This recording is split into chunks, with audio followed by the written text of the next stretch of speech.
Just a little recap. Last time you guys made your way to Esaron, but before you did that, you had an encounter with a mischievous old man on the side of the road who was using two giant crabs pulling a wagon full of interesting, mysterious, unique goods that you could say. You decided to go and talk to this old man who seemed a little bit more on the crazier side. He showed you an assortment of things like a boomerang and called it magical because it did fly back to him. He also seemed to have a lot of hidden valuable items in the back of this wagon. That Leaf was able to kind of sneak in, steal a few things, and then take back to their own wagon. Which later ended up being I believe she found a crystal blade and a few potions. On top of this, Frederick got interested at the notion of a deck of cards that seemed to have been found, and being asked to draw one time ended up turning into multiple times, with the result of Frederick becoming basically a spherical orb due to one of the card's effects that was drawn. The party frantically picked up the rest of what was Frederick at the time and took him back to the wagon, and the group left pretty quickly. The amulet that Frederick held, where he uses to communicate with Thorfinn, his dragon god, seemed to glow and break as Kalter was holding on to it. It seems that the voice came through to Kalter asking where Frederick was, that his connection has been lost with him, and it seems like there was a power that came from the amulet to restore Frederick back to the group in a miraculous healing gesture, although it was very clear that this was only a one-time thing, according to Thorfinn. The group continued to travel and found themselves in front of the city of Esaron, the largest city in Telestia. Traffic flowing in and out, flags were waving. It's a beautiful day, and you guys are just about ready to end your journey here and get paid and figure out what to do next. And that's where we are going to start. So your wagon, your caravan is all kind of getting pulled in. People are getting excited. A few people are chattering about what maybe they're going to do once they get here. Some people are excited to get paid. And even Theodore, the guy who originally hired you, may look to some of you. Well, there she is in all of her glory. Esaron. And a smile kind of creeps across his face. As you guys begin to pull in, the caravan begins to kind of line up and file forward at the front of the gates of Esaron. It's here that it becomes to get kind of crowded and kind of crazy as more people are in this area. And it seems like there is an individual that comes up to meet your caravan master, Copper Knobberknocker, that you had originally met at the very beginning of the journey. And they begin to have some sort of discussion from afar. Is there anything you guys would like to be doing during this moment? Leaf is just going to be kind of saying goodbye to her new halfling friends. Okay. Yeah, you see Erawan and Caspius as they, geez, I'm white, prepare for, they're starting to unravel some things, untying some things, and they notice you and they say, "Oh, it's been such a pleasure to have you here. You've protected us from those giants and ogres and just the large dragon and just everything. We're just so appreciative of you, and we wish you the best." Oh, it was so nice to meet them, or meet you, and I just thank you for letting me ride on your cart, and I hope someday I can see you again and we can have tea and everything will be great. Well, we would love that. And she kind of smiles, and then it seems like her husband kind of calls her back to help her with some things. She says, well, I guess this is goodbye. Make sure to go get yourself paid. And she kind of jumps off and goes and helps her husband with a few little things. Anybody else want to do anything before it seems like the rest of the caravan will split? I'm gonna go up to the and just make sure, even if it's our group, that's fine. But I want to make sure nobody else is kind of standing around before I whisper to him. So Or yes, is he with, he's by himself. He is by himself. Okay. Yeah. Okay. When do you plan on making the drop? He kind of looks back and forth a few times too, making sure nobody's around. I have a contact that's going to be meeting us shortly. If you and your group just kind of want to hang around, we'll get with this contact and we'll take care of this. And I'll make sure to get you guys your money. Just give him a nod, and then I'll anybody that's around, I'll just relay from our party. I'll relay the information. Okay.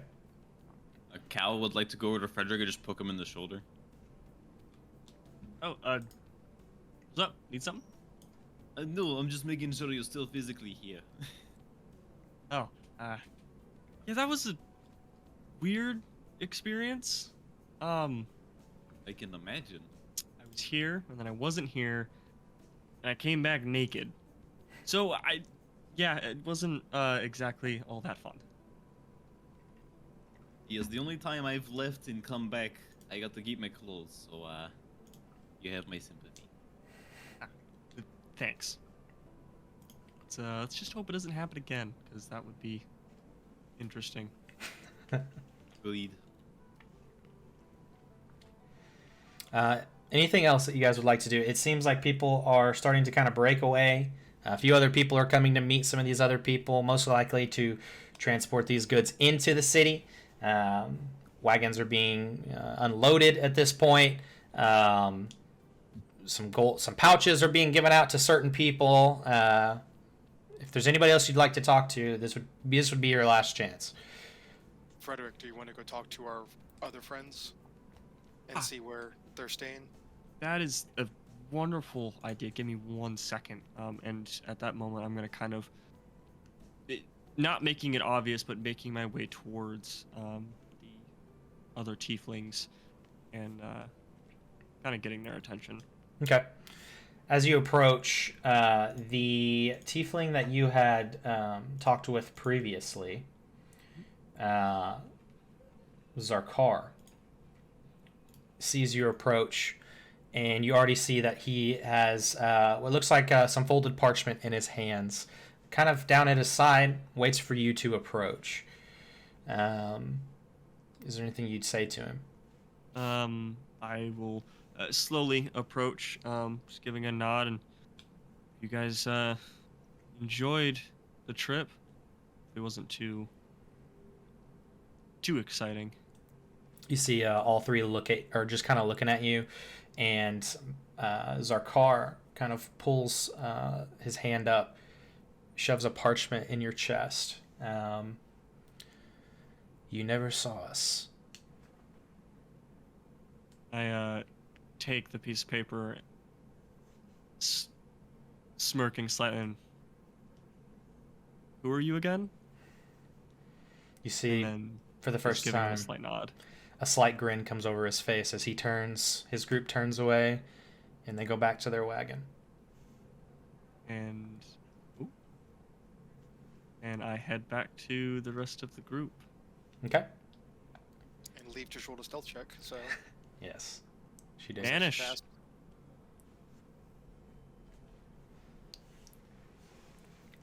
Good thing our perception's high. We can see her. Yeah, I know. Found her. True sight can't hide. That's the spell I took. All right. Well, and you guys all did level up, right? Everybody is leveled up. I Should be good. Cool. think I did. Awesome. All right. you watch as Frederick kind of rejoins your group, and you all begin to wait as you're one of the last wagons to be paid. It's not long before what looks like a knight kind of comes forward wearing this blue and gold trimmed armor. He's got what looks like part of his helmet should be maybe locked to his armor, but he's actually holding it on his side. Seems to be some sort of sword sheath that is on his hip.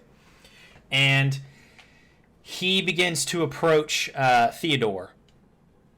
At which point, Theodore quickly makes eye contact with some of you who are nearby, and Theodore walks over to this individual. Is anybody wanting to go with him? I'll go with him. Okay.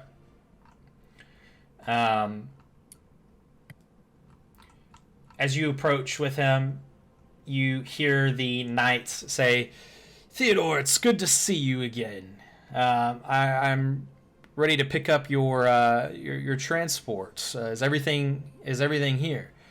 And Theodore just kind of looks at him. Yes. Everything made it safely, and we're ready to deliver. He says, "Okay," and he kind of off from the side pulls out this very large pouch that you can only assume is the payment.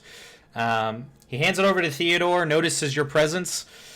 I'm guessing you were with Theodore here to kind of help provide some safety for this caravan. We were. So your money's in there. Make sure he gives it to you. Theodore kind of holds the pouch, and he almost has to hold it with two hands because it is quite heavy. Doing his best holding it, kind of looks over, and then he does make kind of a slight. You see Theodore make a slight movement of his head as the knight then kind of looks back at you. It's good to see you. Where's the rest of your group? I'll turn back around and wave everybody over. As everybody approaches, you do see this knight that looks in very nice armor and such, and he looks at all of you. Okay, well, Theodore, would you like to? And he kind of just stops, and Theodore kind of looks at him, looks at the rest of your group, and kind of wants to huddle you guys in for a moment, almost like a small kind of everybody's leaning in type of huddle.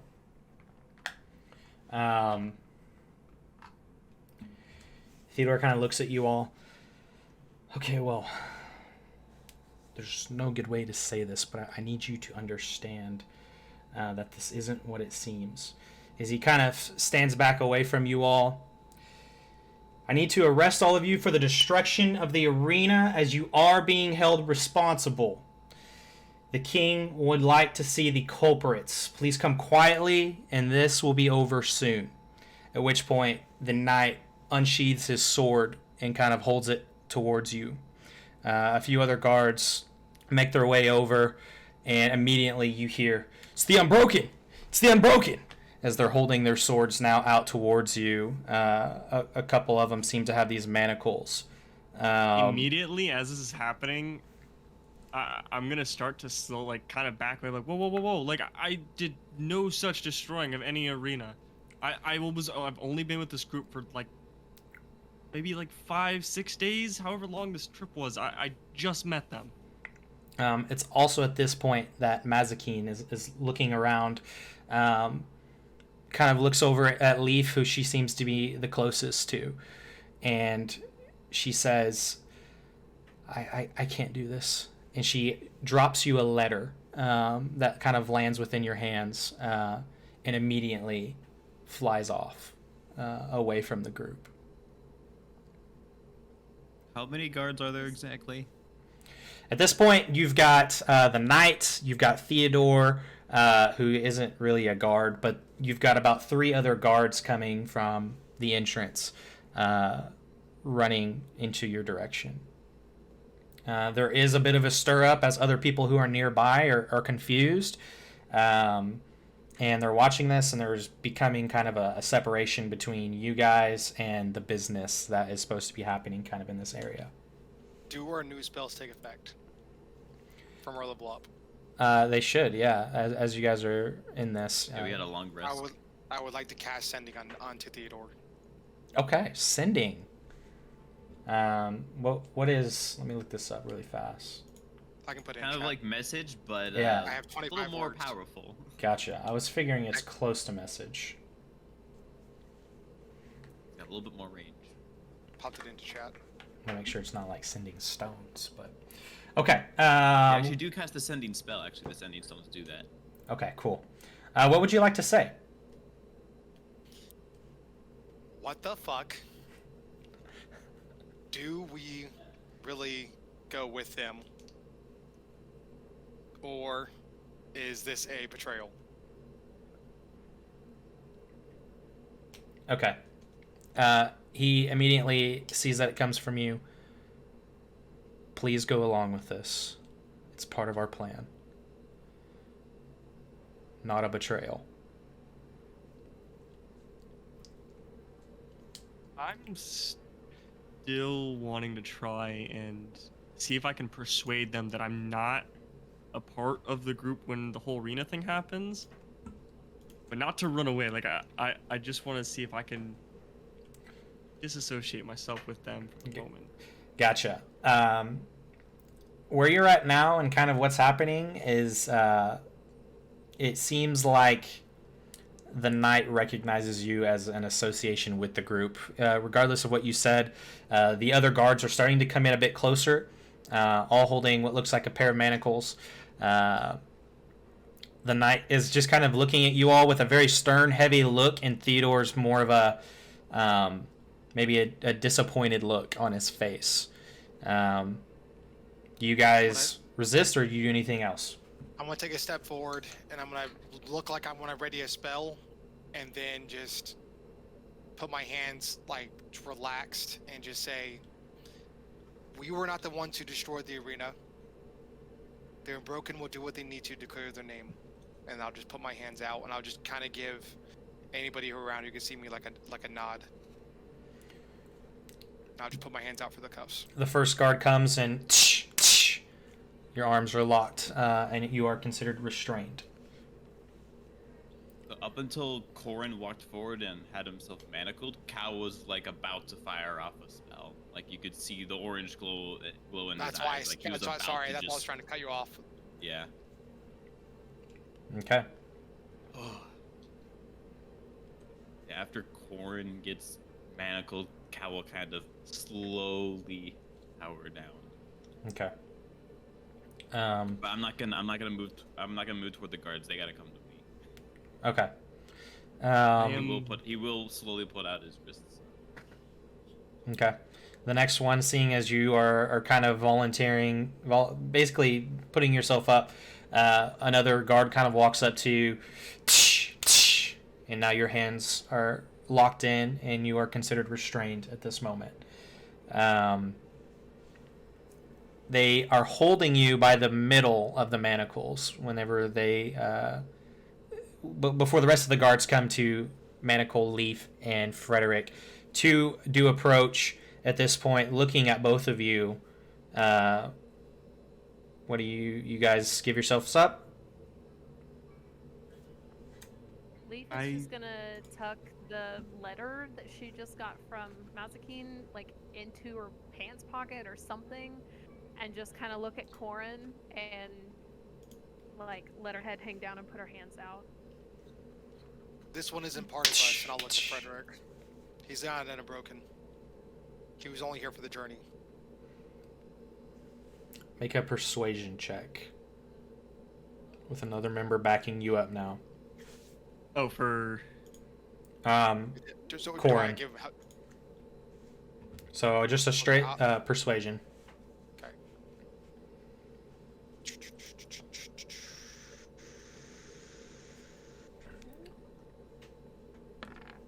oh, that's How bad is it?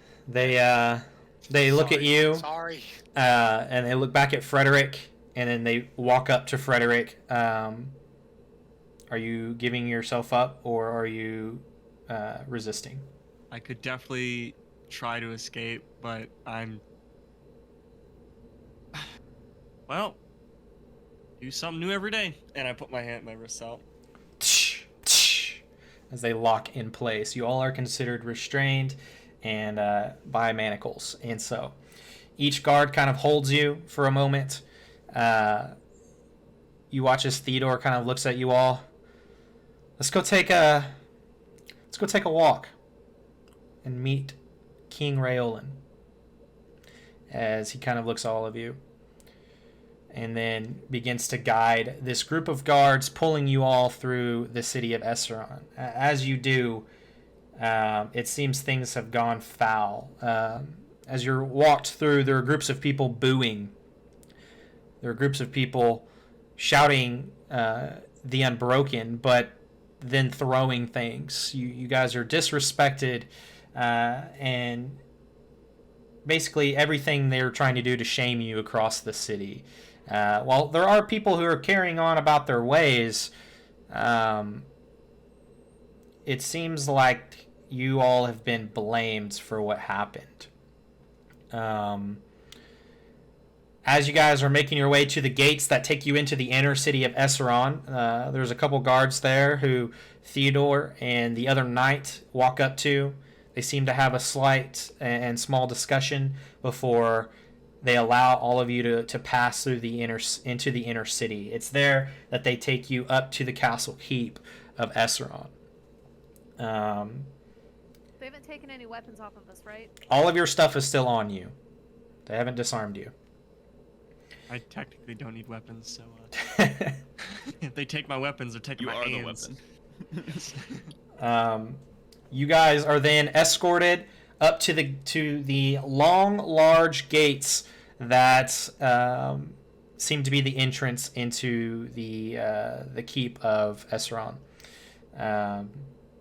You watch as the gates fold open with very large, just these large, loud sounds that kind of crack these doors open, and you all enter in. It's here where the guards begin to escort you down snake-like hallways, and you find yourself in what appears to be a long hallway with pillars and a red and gold trimmed rug that folds out all the way down this hallway. In this room, you see that there are many blue and gold plated knights in the room, and at the very end there is a large throne that there appears to be an older, gruff man sitting there. Both hands out, kind of on the armrests. There is a crown over this man's head.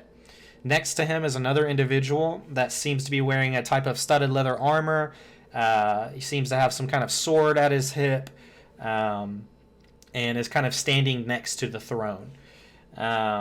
You all are escorted up to the front of the throne, about maybe 30 feet, about 20, I'd say about 20 feet away from the front of the throne. There is some steps that kind of lead up to where this throne is, and you can see much closer now a king wearing a golden crown inlaid with lots of different gems. You see that there is a salt and pepper beard that kind of runs across his whole face and kind of comes down to the top of his chest. You see that he doesn't appear to be armed with anything, but he is looking at each of you back and forth, going through each person's eyesight, just almost examining you. It's here that nobody has said anything. It is very quiet. And you all are stopped just right there in front of the king.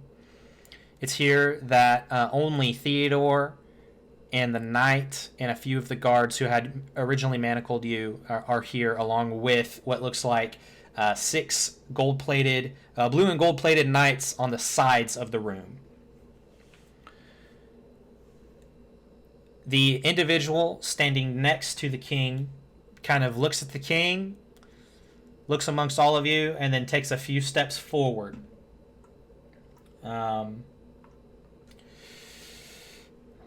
You all may be dismissed, kind of looking at the guards. The guards who had originally manacled you are now leaving, and the only people left is Theodore and the original knight that was there, along with the other guards in the room, the gold and blue-plated guards. This man kind of looks at you all. You've all been named by the city of Esaron criminals, vandals, rogues, and traitors to Telestia. What do you say to this? There wouldn't be a first for me. Kind of. And Cal will look disdainfully at him. Gotcha. He kind of looks over at you. I see. Well, you guys are in a very bad spot. You've destroyed the arena. Many people. Destroyed nothing. You will not speak until I give you the opportunity to speak. Let's make that clear now. As he kind of looks amongst all of you. The destruction of the arena caused many lives lost, buildings damaged, and businesses in ruin. You know, I don't know. I feel like you guys threw me in here because I'm a tiefling. I feel like that's a little off. I'm just saying. There is at this point that the guards on the sides of the room immediately unsheath their blades, and you can see now that these are long swords. From what you guys can quickly kind of look back and forth and see, they look very just like a nice blades. They don't quite look like they've been used very much. Just seeing the shimmers and such, as you see the man kind of looks at you again. We will not tolerate disrespect in front of the king. I ask you one more time. What do you say to being criminals, to destroying the arena? You may now speak, as he kind of looks at all of you. For one, I was not there for that, so I plead not guilty. I'm pretty sure my word doesn't matter since I'm a tiefling. Why don't we cut the crap and get to the truth here? You know the Black Hand showed up in the Colosseum, murdered your people, murdered your gods. So instead of playing scapegoats and blaming a group of adventurers who very much would like to help you murder these Black Hands and go to Blackstone and deal with them, you can tell us why you really brought us here. Kind of looks at you in response. And this whole time there has been a stern, heavy, gruff kind of look to this man as he kind of grins for a moment. Vandals, criminals, traitors, and rogues. It's what you would be. But you were called here secretly because rumor has it out in Esaron that you all are the ones that did the damage. And it's gotten to a point where we have to do something about it. You watch as the king, still unfazed, just sitting there looking at you all. This individual goes on. We don't believe that the Unbroken did something. In fact, I think the king himself saw you defending off against many of these vile group of bandits and marauders and criminals. But the issue is some of you are missing. There are more of you that were there. And then another issue arises is that many people in this city do not like you right now. And so we want to help fix that. But you guys are going to have to... This is a two-way street. You guys are going to have to do what we say. And we have just the quest for you guys to clear your name. I know this isn't what you want. I'm sure you just got here and you're ready to take a rest. Ready to maybe go do whatever it is that you please. But there's not much time for that. I'll give you one day to rest in Esaron. Under guard, I assume. Yes, under guard. Due to how many people want to kill you, we believe that there are Black Hand walking in our streets right now, spreading these false rumors that the Unbroken caused the destruction of the arena.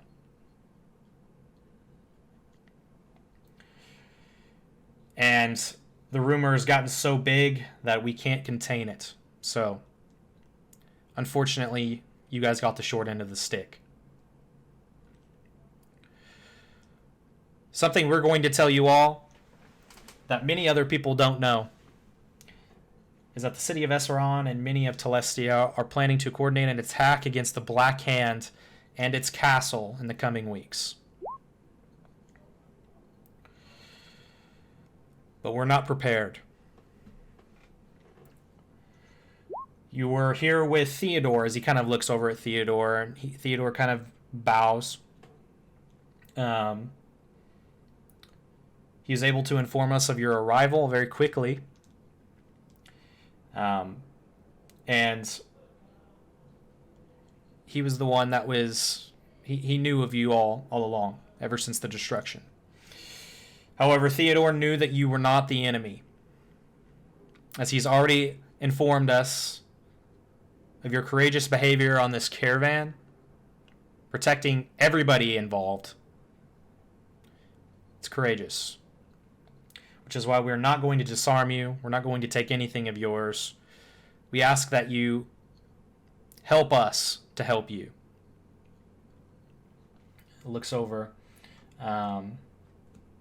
You have many more witnesses that have reached out. Warden Silas of the Forge. It's unfortunate for me to tell you that he is currently injured, and he rests here within the castle. If you haven't noticed, the Forge was destroyed. Another attack by the Black Hand. And we believe that the Forge is no more. While it used to once be a rumor, now open to the world only for a 10-day. Our scouts have confirmed to us that the Forge is no more.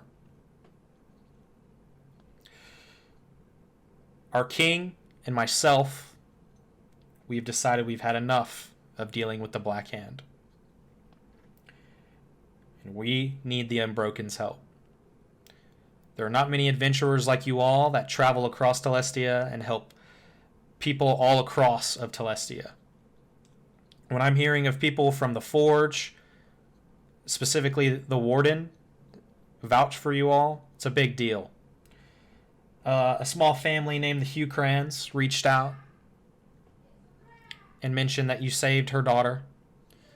It's a big deal. So in order to clear your name, we have something for you. There's been a mysterious cult located about a day to the west of Esaron. Some of our scouts have tried to infiltrate, but we haven't gotten very far. We believe it's the cult of the dragon.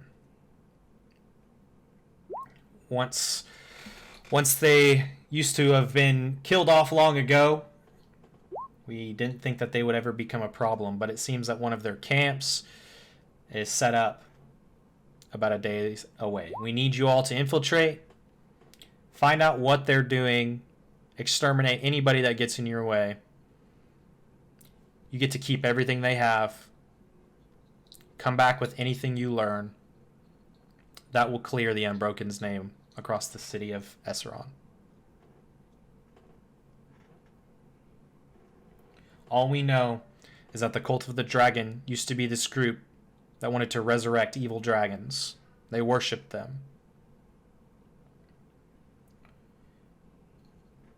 They're very hostile, they're very violent, and there's not much negotiating with them. Clear them out, bring back any information you find, and your name will be cleared, and we can move to the next step.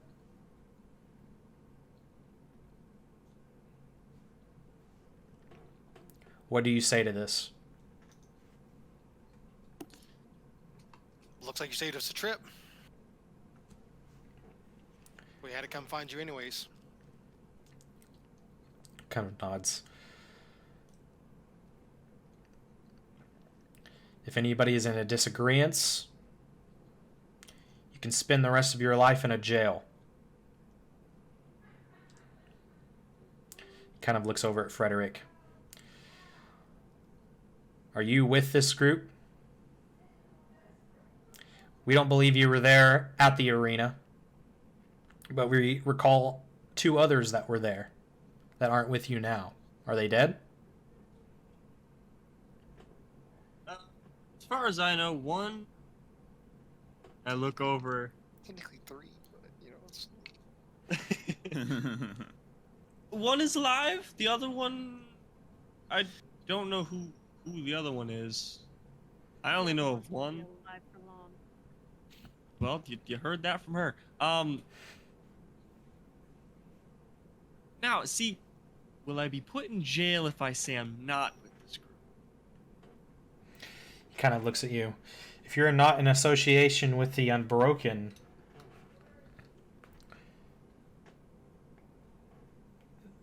then I suppose we could let you free. Although you have, by association, as of recent, been labeled with the Unbroken. It would be best if you go and help them on this quest. Fine, you twisted my arm. Yeah, I'll help him. Besides, I got nothing else to do. He is a member of us. As far as the other members go, to make it clear, a paladin by the name of Cephas was actually a secret agent from the Black Hand, so he's also on our bucket list of things to deal with. Secondly, we had a cleric with us, Oran. He currently is elsewhere dealing with other important matters. And thirdly, that just leaves Steven, who is no longer part of the group. He left of his own volition. Understood. Well, you have 1 day before you have to leave this city to complete your quest. Upon re-entrance, you will most likely be arrested again, but they will bring you straight back to here, and we will have another conversation. Until then, rest easy. You will stay within the inner city until tomorrow. I'll be right back. And then we hope that you can complete this quest. If you do not return within 2 days after you leave, we will see it as a traitorous act.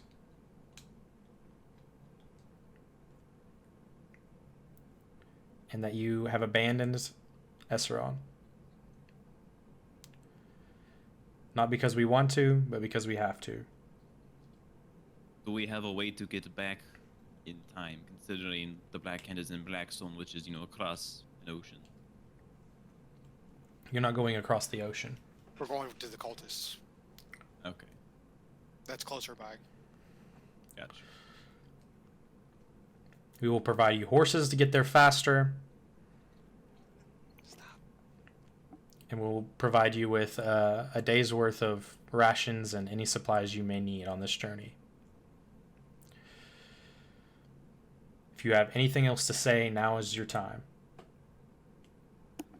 Theodore, I still expect to be paid. He kind of looks over. Yeah, we'll get to that after we leave. The individual up next to the king kind of looks. Then be gone. What's your name? Kind of looks at you. Call me Sir Darian. Now be gone. As you all are now ushered out of the keep, back into the inner city, out of the actual castle.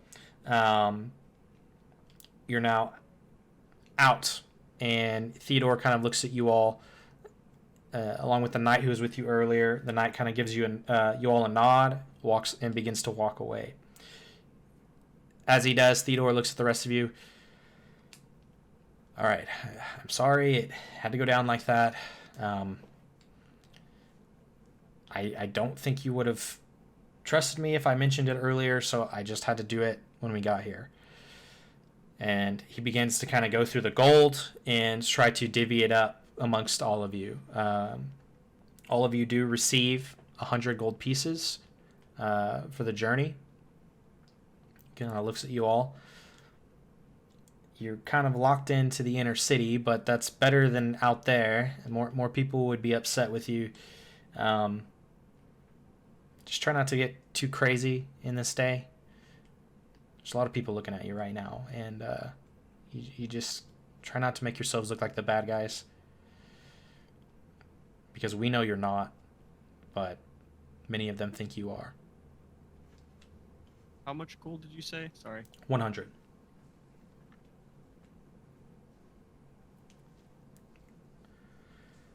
With that, Theodore kind of looks at you all. I wish you the best. And go take care of those cultists. As he turns and walks away.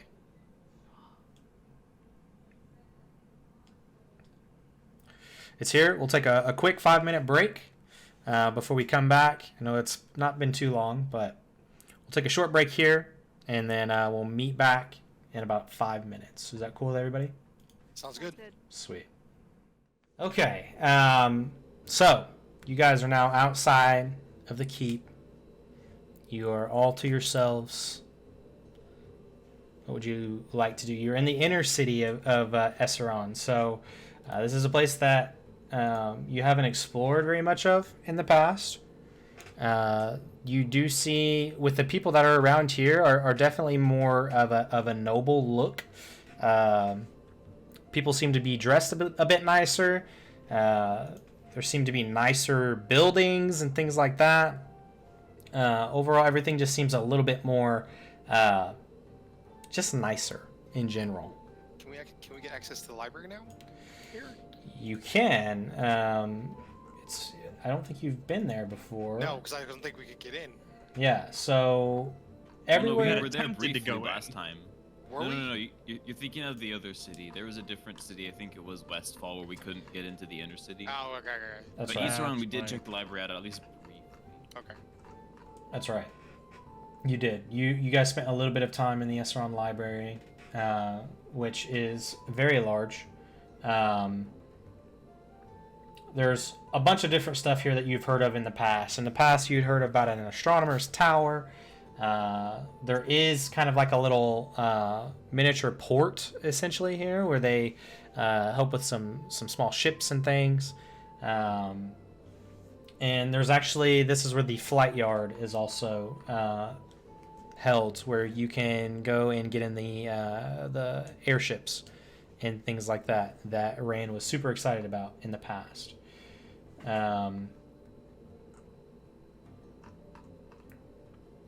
Besides that, you haven't really checked out anything else. You know that there are probably some taverns here and some places to stay. You weren't really given a specific place, but it seems like with some looking around, you could figure some things out.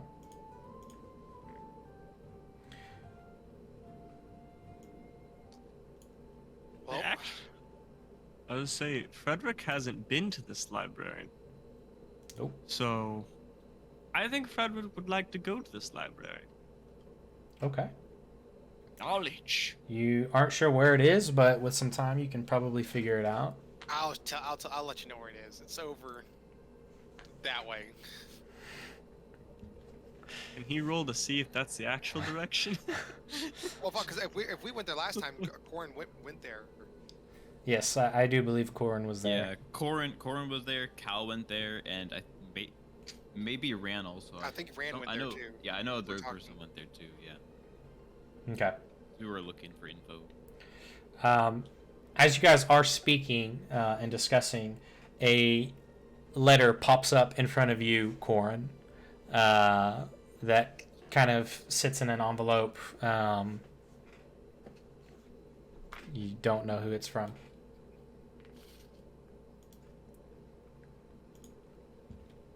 Open it up. Okay. You open it up, and you immediately begin to read. Would you like to read out loud or to yourself? Who's it from first? You look down at the bottom and see that it is signed by your brother. Yeah, I'll read it to myself. Okay. I will send you this. But everyone else will see, even before, not even knowing the contents, seeing the name at the bottom, he like, the stress that had been building up just kind of like, Corn relaxes a bit. Okay. It's Flutter tenses Leaf up more because she still hasn't heard back from her mom or her brother. Okay. Yep. I will send this to you. Sorry. No, it's a letter from my brother.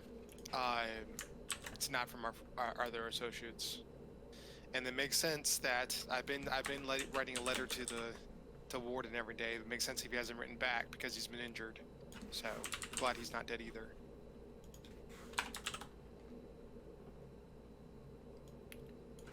Okay. Sorry, I'm just writing this. Very good.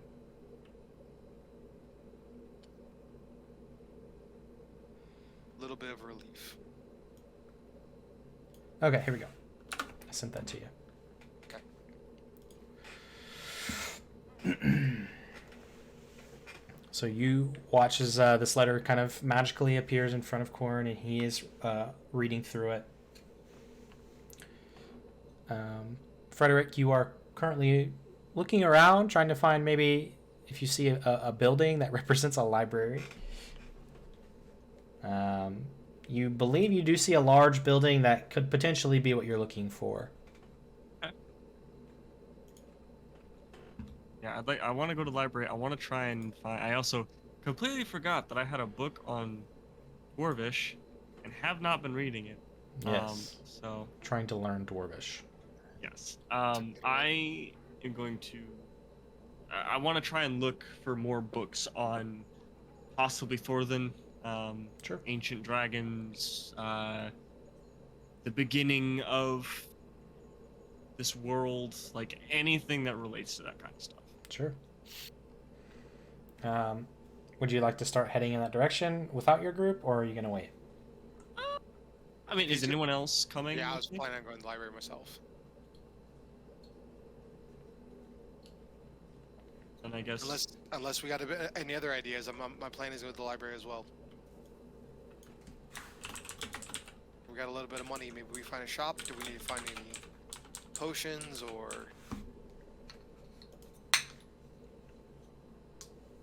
What do y'all think? I will go find us a place to rest. You can go with Okay. Cal.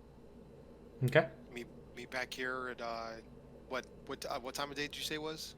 Currently, it is about midday right now. You got quite a bit of daytime left. So Maybe meet back here after the start of nightfall, and then we can all meet up. Does that sound good with everybody? you could always give them one of the slips of paper, and Oh, they could just, should all have. They all Cal have has paper. some. then in Cal that case, got I would some, just so he can say use that. write to us where you're staying, and we'll just make our way back there to wherever this tavern If or inn is. if you're still in the library, I can just go there and meet you up there. I've been there before. That's fine. okay. Don't get too buried in the books. Can't promise anything. With that, you guys split off. We'll start with Cal and Leaf. You guys take a little bit of searching. It doesn't seem too long until you come across what looks like a small inn and tavern called the Noble's Coin. You're free to check this out or keep looking. Cal will immediately move past this one. Okay.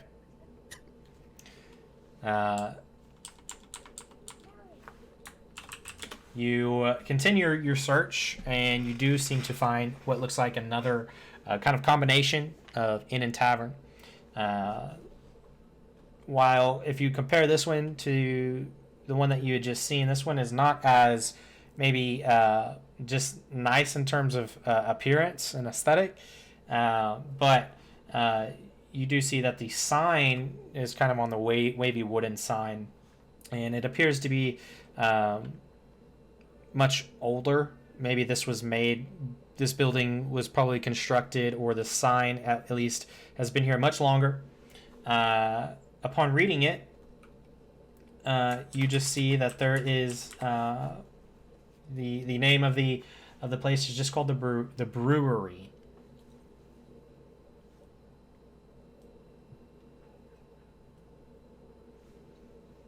Cal will kind of look at over at Leaf. Want to give this one a look? If you feel comfortable with it, I'll follow you. All right, Cal will head on inside then. Okay, you head on inside. It seems to be you're a bit smaller. You're kind of met with what looks like some round wooden tables. There is a very nice bar that is kind of L-shaped, and against the back of the bar is all different kinds of what looks like alcohol and liquors that this place offers. You do see that there is a stairway in between where the L-shaped bar starts and where there appears to be some type of front desk. There's a stairwell that goes up. You don't see any rooms where you're at now, but you can assume that maybe that stairwell up leads to maybe some rooms for you. As you approach, it's not very busy at all. In fact, you don't even see a bartender at the bar, and it seems like there is somebody up at the front desk, but they seem to be reading a book. What was the name of this place again? This place is called the Brewery. Seems like a big mix between more of a tavern-ish style, but they offer bedrooms too. So.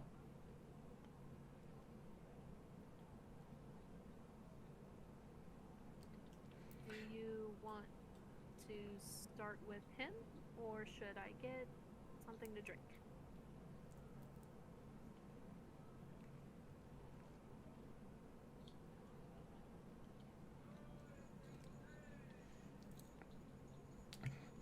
Cal thinks intensely. Yeah, I guess just walk over to the bar. You walk over to the bar, kind of look around. You don't see anybody, and you then hear a voice kind of shout at you, "Bar's closed!" And you see it was the individual who was at the front desk. Hello, we're actually here to see if you have any rooms. Kind of takes a moment to look at you, and then it almost looks as if there's some recognition kind of come across his face. Yeah, we have some rooms for you, actually. And then he kind of just looks at you all, finds some keys on his desk, and just kind of hands one to Kalter. They told me you were coming. Or that you might come. There's another tavern you could have went to, but...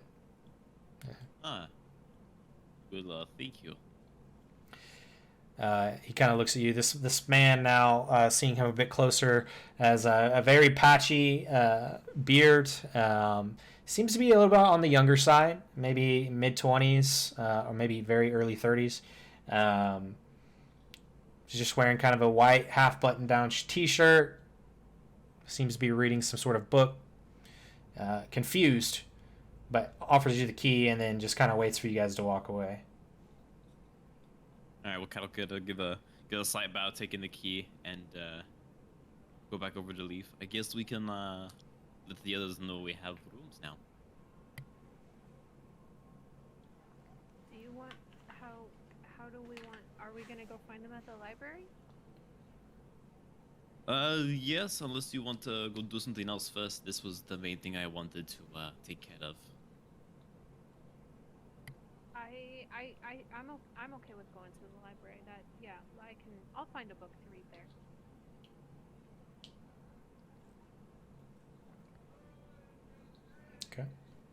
So you guys head to the library? Okay. Yeah, we'll probably start making our way there. Cool. Move back to Corin and Frederick now. You guys do find your way to the library. It's once again large steps that take you into a very large double door. As soon as you enter, there is kind of like this island in the middle of the library when you enter, where there are several people kind of standing. A few people are back there just kind of reading, and it seems as kind of you can just walk in and find whatever you please. You do remember some of the standing bookshelves throughout this library, and there is kind of an upstairs area where you recall that there were even more books and places to sit and read and things like that. You remember that this place is quite large, and honestly, if you weren't careful, you could get lost trying to find your way out. Where would you guys like to go? You guys are now in this library. What are you looking for? I'm trying to look for, I mean, like I said before, anything on ancient dragons, old gods, and the beginning of this world. Cool. I'll just have you make an investigation check. Great. I have a -1 to that. Believe in you. You shouldn't believe too hard. It's better than what my persuasion was. True, yeah. I got a very average roll. 10. Craxius, about his mortal life. If I can find out more stuff in depth about that, or just anything about him, his godhood, resurrection magics, stuff that through gods, without the gods, anything like that. Sure. You can make an investigation as well. Frederick, you spend some time. It takes you a little while to really figure out the way that this library is structured and how they organize books and how they don't. And after maybe half an hour, you do seem to come across a section of books that seem to kind of tailor to what maybe you're looking for. You do seem to find some books that talk about Telestia's history, and specifically what is believed on how Telestia was formed. So you do grab that book, and you also continue to look for just more stuff on dragons, and you find a lot of books that detail dragons. And so you pull a few of those books to try and maybe go through them to find what you're looking for, in hopes that maybe you can find more about Thorfinn and some of these other questions that you have. And actually, while I'm in that section of looking at dragons and whatnot, can I try and also just see if there's any books on worshipping dragons, dragon cults? Yeah. Not just because I am worshipping some sort of dragon, but also because we're about to go deal with a dragon cult. Might as well see if there's anything there, and it'll help me out too, possibly. Sure. So you specifically do find a book labeled Cult of the Dragon. There you go. And you also find some other books on just worshippers of dragons and things of that nature. All in all, you find about 7 or 8 books that you've got just kind of here that you are carrying across to a table, and you start your research. Corin, you kind of remember the way that this place is organized, so you immediately go to look for what you're looking for. And again, it is hard to find anything different than what you seem to have already found. You find a couple of books that you think might help you with Craxius and just learning more about him, but your search is coming up a bit short in terms of learning new things. How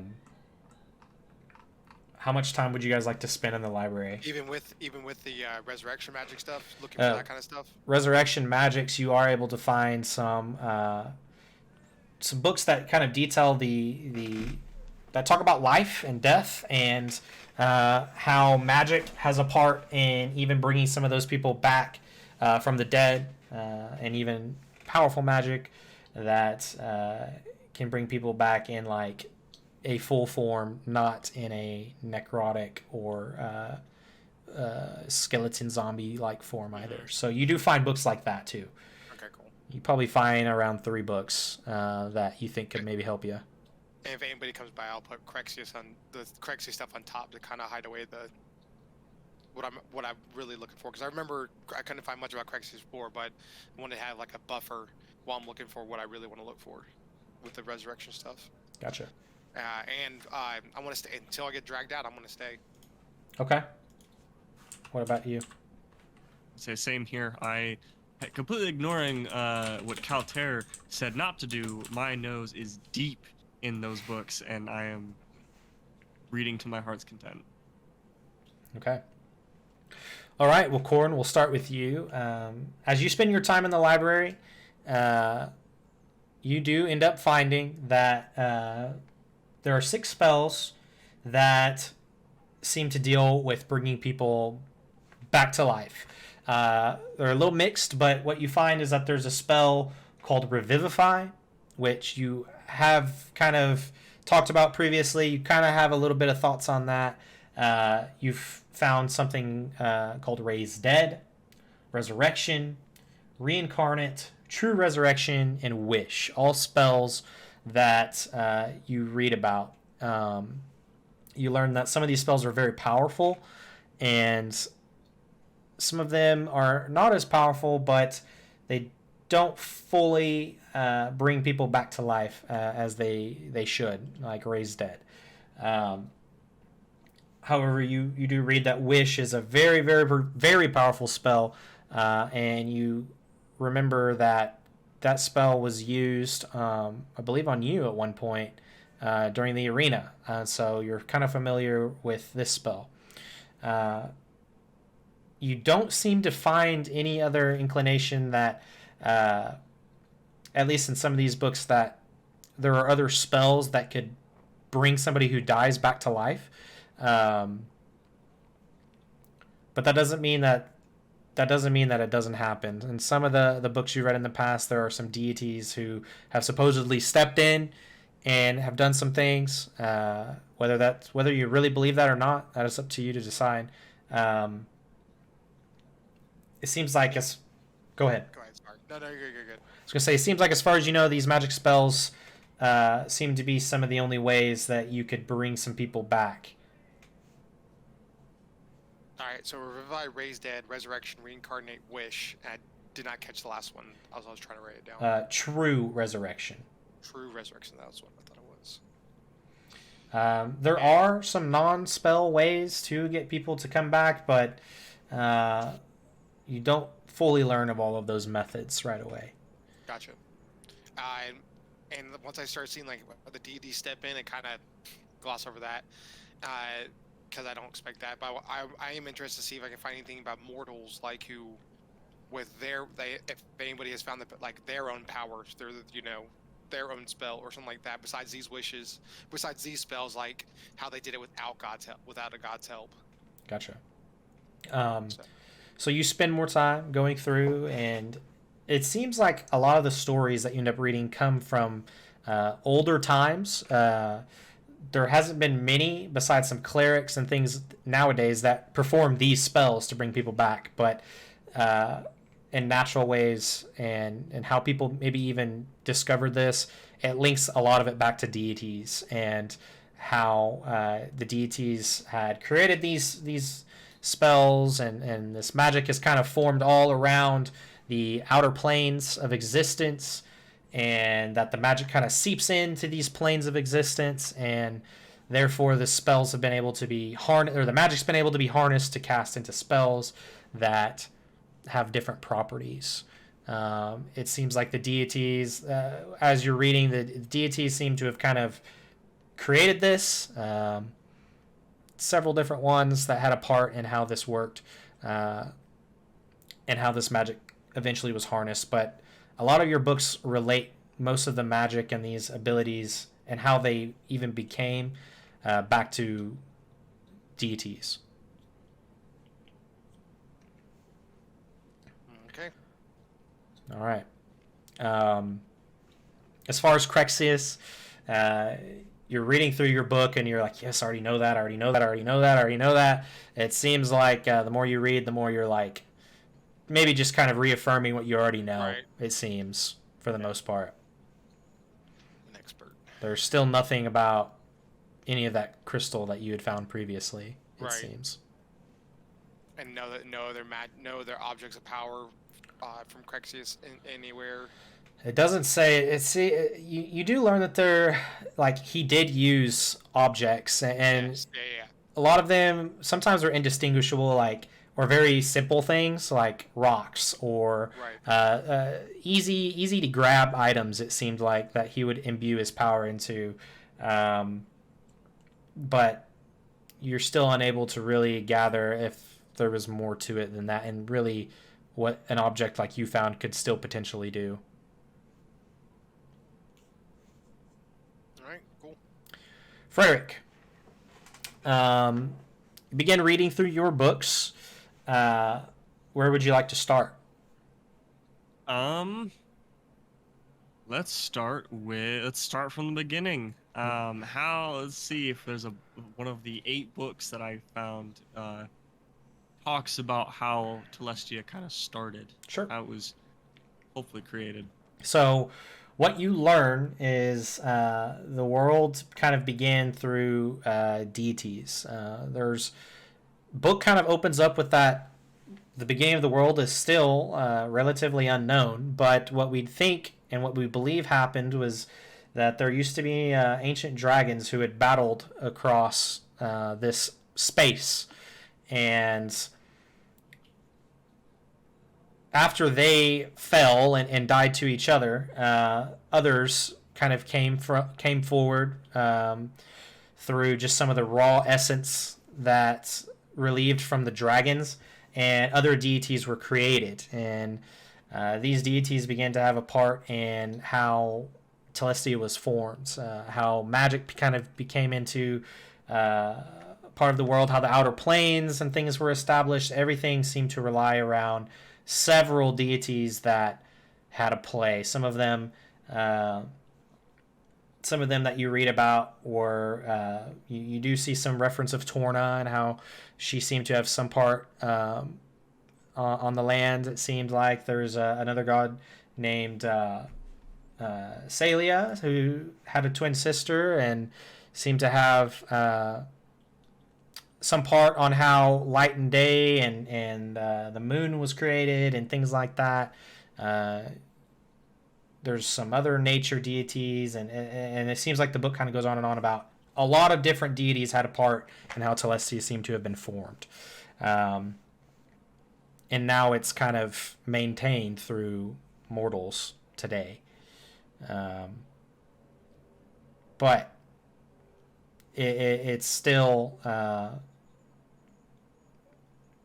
the book does go through and lists many different rumors too on how they believe the world started. They believe that there's a couple different theories. So there's a theory that there was a like one all-knowing God that started it, and he created a few other deities who then pretty much finished the job, and those deities kind of multiplied in more and more deities and so on and so forth.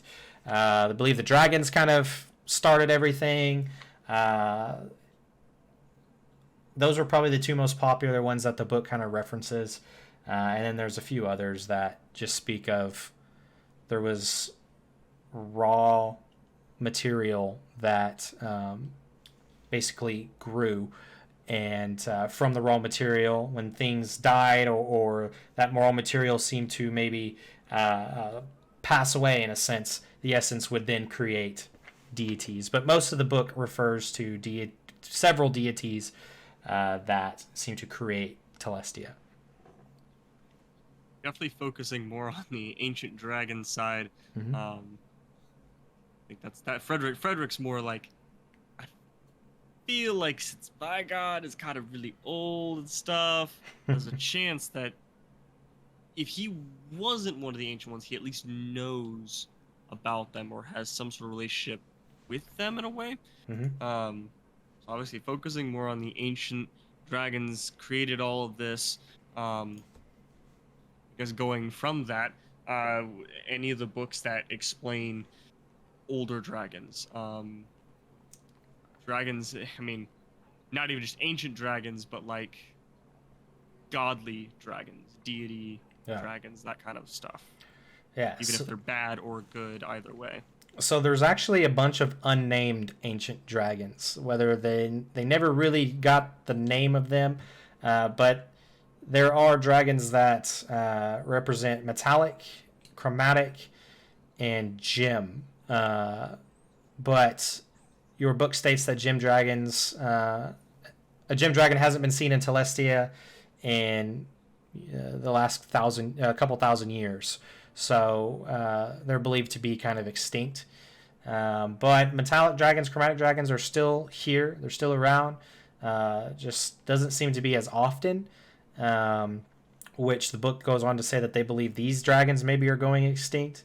But as far as ancient dragons go, at one time there used to be bunches of them. But it seems like as thousands of years have gone on, it appears to be that these dragons have disappeared, it seems. The book again labels extinction, but also uses words like disappear. They don't use died off very often. Honestly, one of the main thoughts that comes to Frederick's mind is, if dragons are disappearing in a way,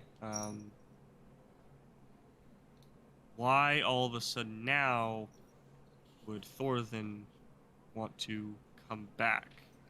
Mm-hmm. Definitely putting a thought in his mind of being like, are dragons making a comeback? Are they going on a world tour soon? You do find one name that does stick out to you, a goddess dragon. As it goes on, you find that the name is Liveroth. And they label her as the goddess of greed and evil dragons. As you look through, you do see that this exists within one of the layers of hell in this world. And she kind of controls the chromatic dragons, and any dragon that goes evil, she's a little bit responsible for that. She's got 5 heads, and each head is a different color.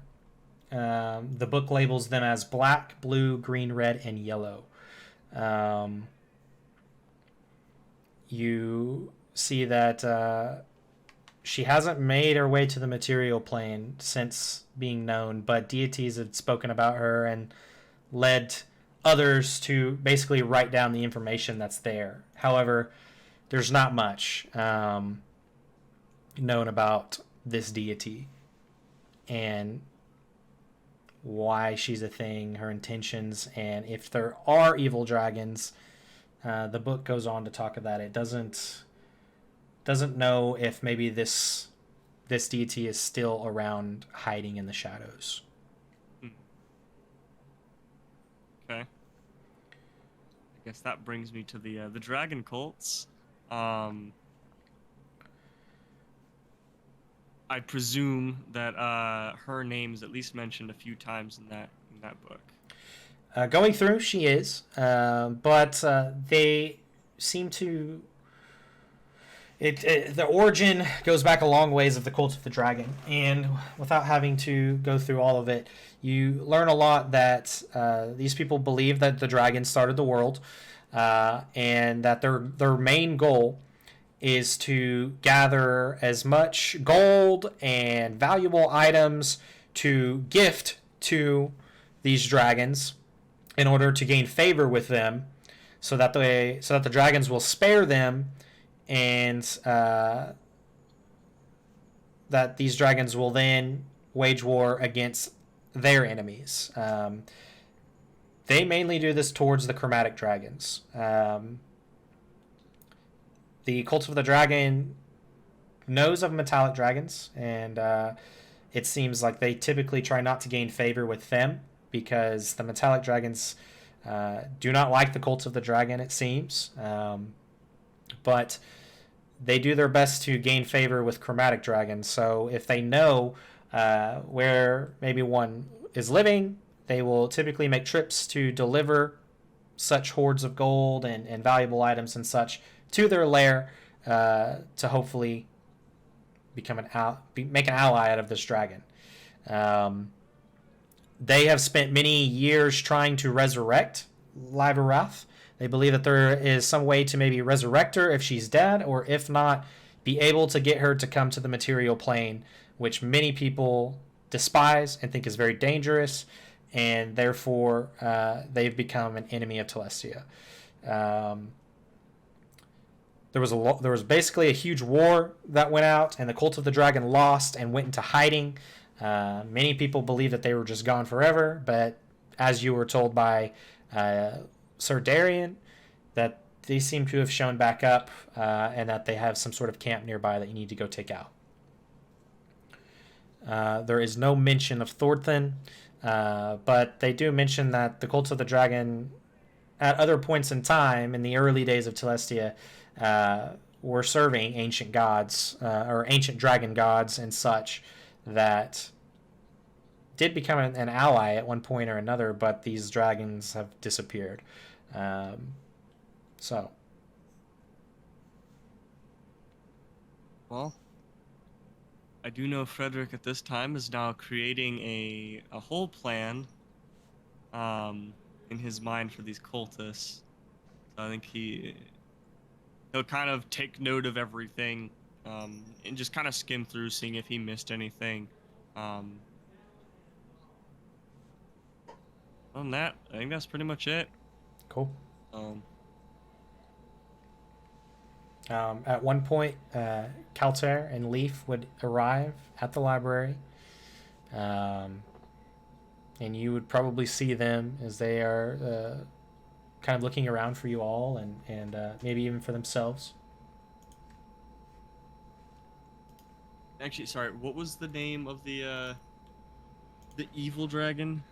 Liveroth. Liveroth. Okay.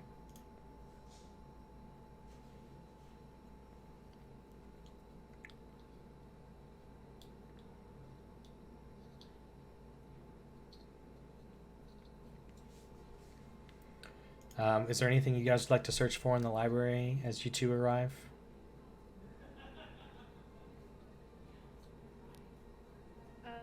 Leaf, You go first. Leaf is just gonna like look for some kind of fiction something. Okay. She is not in the brain space to be able to take in information, but she's just gonna find a random book and then sit down and actually read the letter that Mozzie left her. Okay. I will send this to you.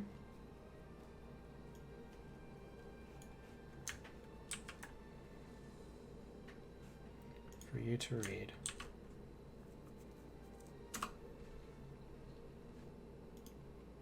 There you go.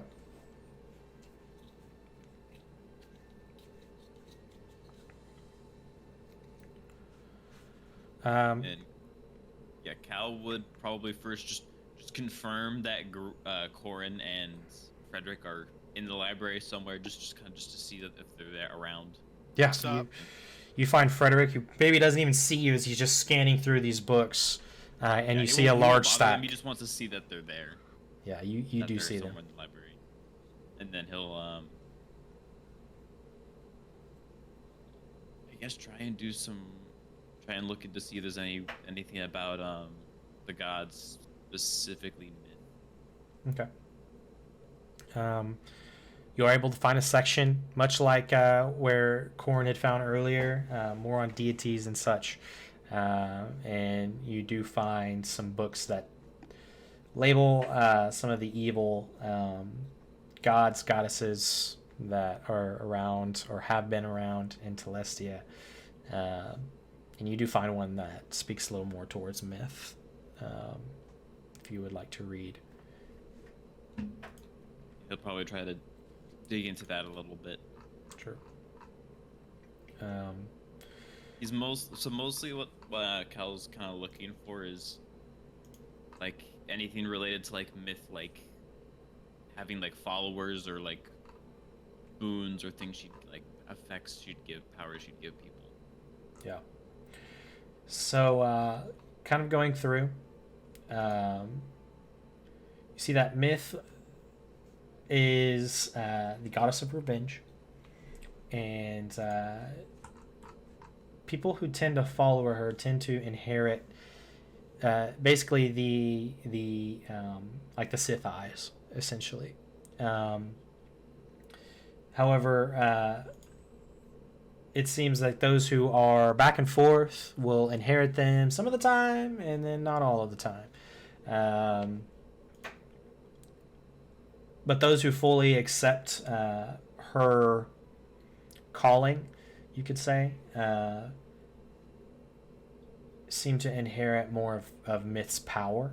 And this power could include just a ferocity that maybe wasn't normally there, a little bit more of some type of, not necessarily new spells, but just a more just ferocity in how they're used and such. She will guide you into your goals, it seems like. But the book does go on to say that she is not to be trusted. Myth is one of the gods that lives in one of the layers of hell.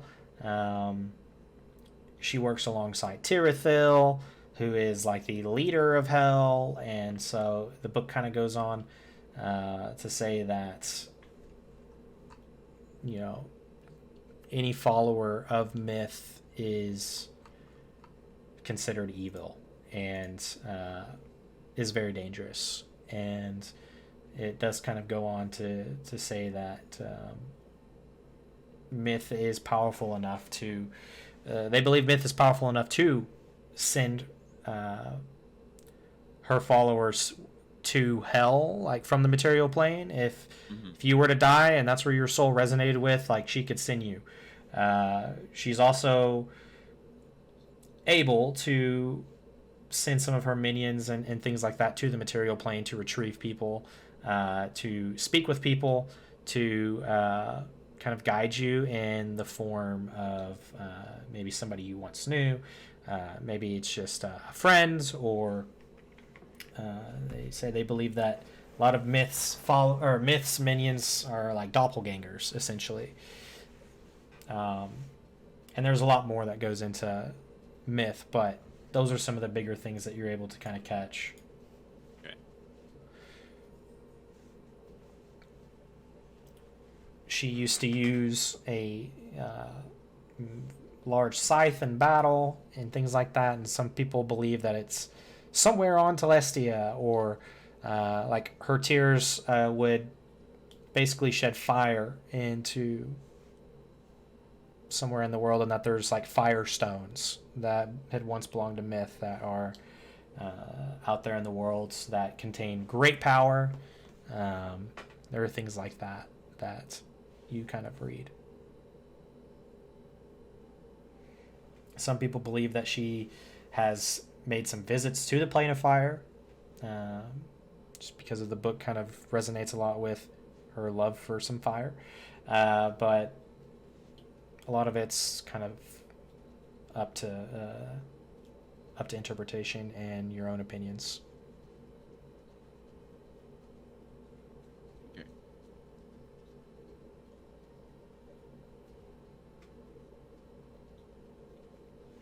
All right. And the book that you read, Leaf, is a fantasy that takes place in the Feywild, and it just talks about a little gnome that finds a fairy in the forest, and they go save a princess in a castle, and they have to beat a guy named, I don't know, Ganondorf or something, and there you go. For note, Leaf sits with her back to all of the guys and is just like silently crying because she is so worried, but they can't see that. Gotcha. She's just reading. Fine. Nice. I'd say you guys have plenty of time where you had read all of that information. It's easy to spend hours away in this library for some of you. It's a bit longer than others. At any point, you guys are free to kind of leave and do what you would like. But I would say Frederick would maybe here the longest, just due to the amount of books that he's got. He would be here till they literally kick him out, unless you want to leave earlier. I'm trying to gather as much information as I can, so they'll have to kick me out. Cool. I can just imagine him being kicked out. And then he's just like, rude. Wait, no, I had 3 pages left. God. Cal would probably leave a note for Corin and for Frederick, just like saying like the inn that they went to and like in general where it is. Okay. And after doing his reading, Cal will probably head back over there, and if they don't already have someone performing, he'll probably mess with his instrument a little bit and practice some stuff. Okay. Yeah, it seems like the bar's open now, and there are some people, and there is another bard in the tavern singing songs. They're much more joyful and kind of have people clapping their hands and things like that. So there is some joy happening in the tavern. I would like to also, when I have the time to, relay everything that I kind of gathered about dragon cults and the evil dragon Lavaroth, and let everybody else know about all of that. Okay. As I'm doing that, like, so I may have a plan. So, as you know, I kind of worship a dragon god in a way, I think. Shocker. So I have dragony type abilities. What if, as some sort of plan, we just say that I am one of them? Like, because I mean, I'd imagine this is the cult that we're going after or something. So maybe we can just say I was blessed or something with Lavaroth's power, and we're allowed in. That way we can kind of sneak our way in, see what's going on, and then get the jump on them, if that makes sense. And what if they ask you to display Lavaroth's power and they're looking for something specific? Well, if they're looking for something specific, that's gonna suck. But I got they're asking lightning for breath and the token of Lavaroth. I'm just thinking here, man. I'm just spitballing. No, I like the idea of maybe going in as a dragon initiate, but you got to remember too, we only have. How far did he say the travel was to the?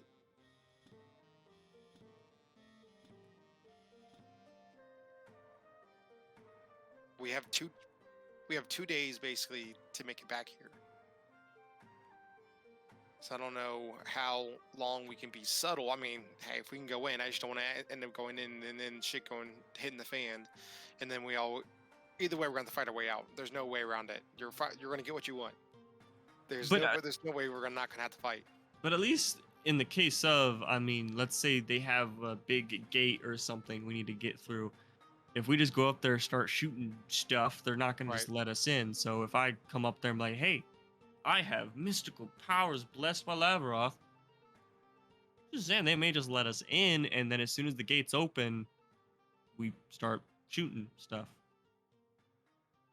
And what are the rest of us going to do? We just we're here just to try to become initiates ourselves, or are you going by you're yourself? my disciples or something.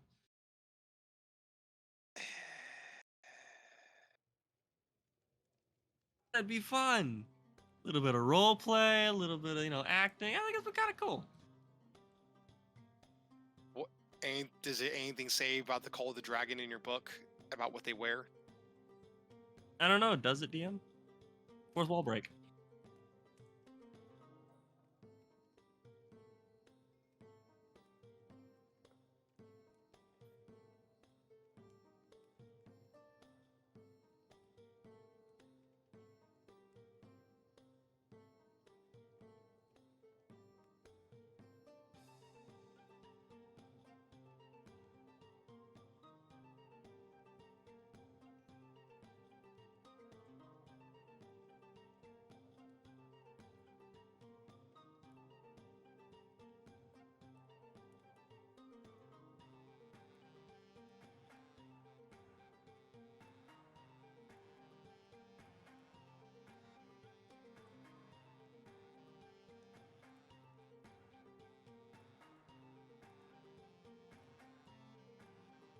Hey, thaumaturgy.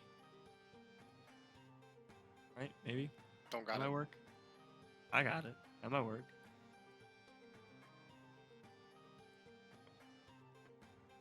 As a start of a plan.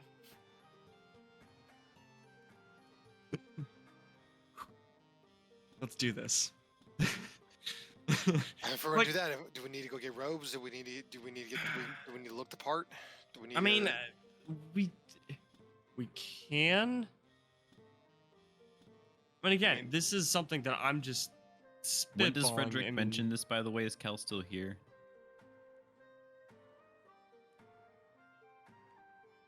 So, yeah, I'm trying to get everyone in this. That way, everybody knows what's exactly going on. Cal will pull out a kit with a big grin. My friend, disguises are my specialty.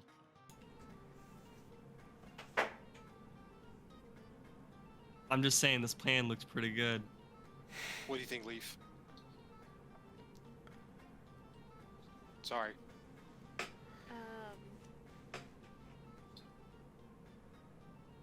Does that mean I have to put my daggers down? I mean, if we think about it, you're the sneaky one, so really have to be there.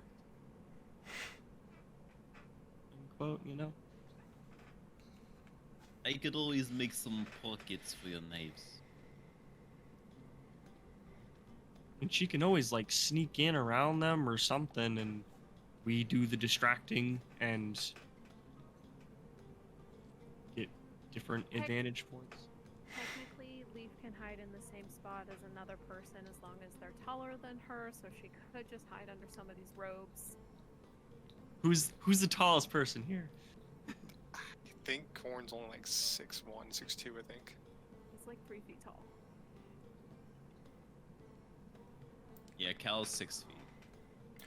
So I think mine's 6 feet. So I believe technically as a halfling, you can move into another person's space. So Okay.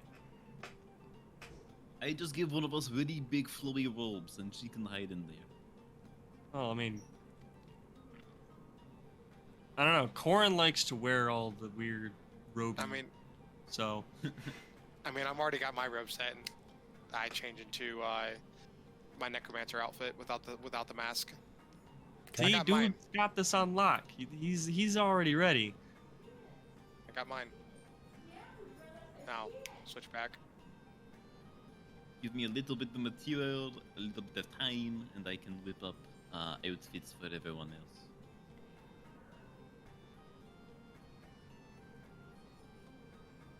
DM, how far away is the fortune teller? Oh, good golly. fortune teller is out in the outer In the city, outer city. which is How far is that from here? from where you currently are. It's probably, if you remember it correctly, 10-15 minutes away. A bit of a walk. Corn probably could get murdered. You can disguise yourself and yourself. I was thinking about it.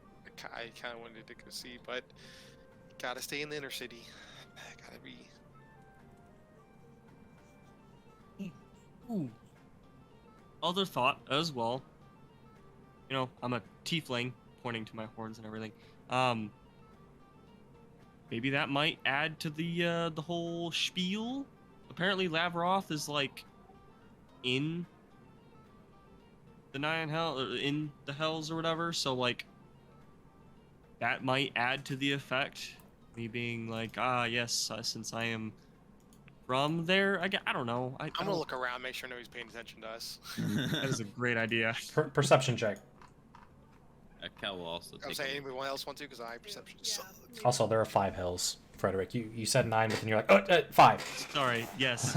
Yes. You don't know where you got 9 from. Actually, Good being 9 to proficient, 5. being proficient in history, there's only 5 hills. Thank you. Wait, no, he's talking about the 5 hells have a 9 to 5 job. That too. Yes. That's what it was. Exactly. Yeah. If Yeah. I roll yeah, low, it's your fault after that comment. It's okay. I'm gonna roll a natural 20 with that joke. Yeah. Oh shit. Yeah, yeah, Almost. yeah, dirty 20. Look at that. Uh, Saying, I know I've only rolled once in this game today, but but I rolled 3 times before that today, and every single one of them has been under 10. Just saying. Yep. It'll Get be them out okay. of the way early. It's fine. Welcome It's to fine. the It's fine. life. So, Frederick, Cal, you see that people are looking at you, but it's more out of like, those are the Unbroken. And you kind of hear them like, that's the Unbroken. And, you know, some people, and of course, these people are a bit nicer looking and stuff than what maybe most people would be in the outer city, but these people are just kind of like, if anything, more people are a little bit spread out from you. But even people at other tables, as they're drinking, they're kind of looking in your direction as they take a drink. Like, people are... You're not famous because you're good guys right now. So people are kind of noticing that. The next question: were we told what? Did we determine that? Do we think they're aligned with the Black Hand? Because with the Black Hand, this is all moot. They know who we are. They've probably been given some kind of information about us, but they don't. They don't what? You cut out. You cut out. I'll say, but they possibly don't know you, Frederick. Aha. They know us. So, in that case, I mean, as I was saying, like, you guys technically don't have to be with me at that moment. You guys sneak around the side or something, and I just kind of show up in big flowy robes and do some cool magic-y shit. Make them believe I'm some sort of, I don't know, disciple or something of Lavaroth. Just be honest. You're a disciple of a dragon, and you've heard about their cult, and you wish to serve. You're not lying. You just You'll don't tell definitely them what take dragon you serve. newcomers, I'm sure. Ooh, I guess I really have to lie. Now again, I kind of. And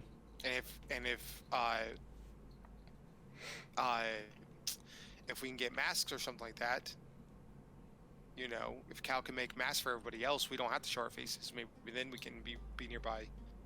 And if Leaf needs to go in a different direction, or, you know, fall in afterwards, like hiding between somebody, we can do that too. True. I mean, it's up to you guys. I think first things first, we get there and we see the layout of the land and see what it looks like.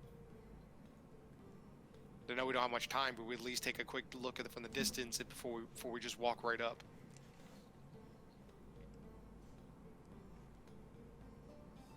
Seemed like a bad idea to me. I think this could work. It's more plan than we usually go with.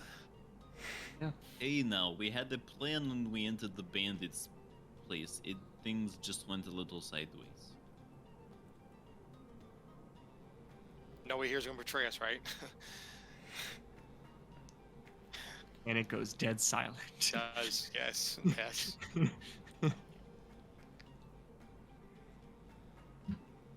Okay. So I guess we get working on the disguises and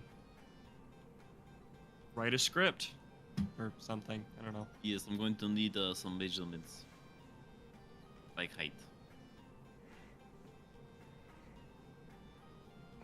That's what I'm gonna be helping with is disguises and stuff for Okay. the rest of the night. So you guys are going to try and do your best to create robes as similar as what Frederick kind of told you all for all of you, and then hope that these disguises work. That's kind of the plan for this night.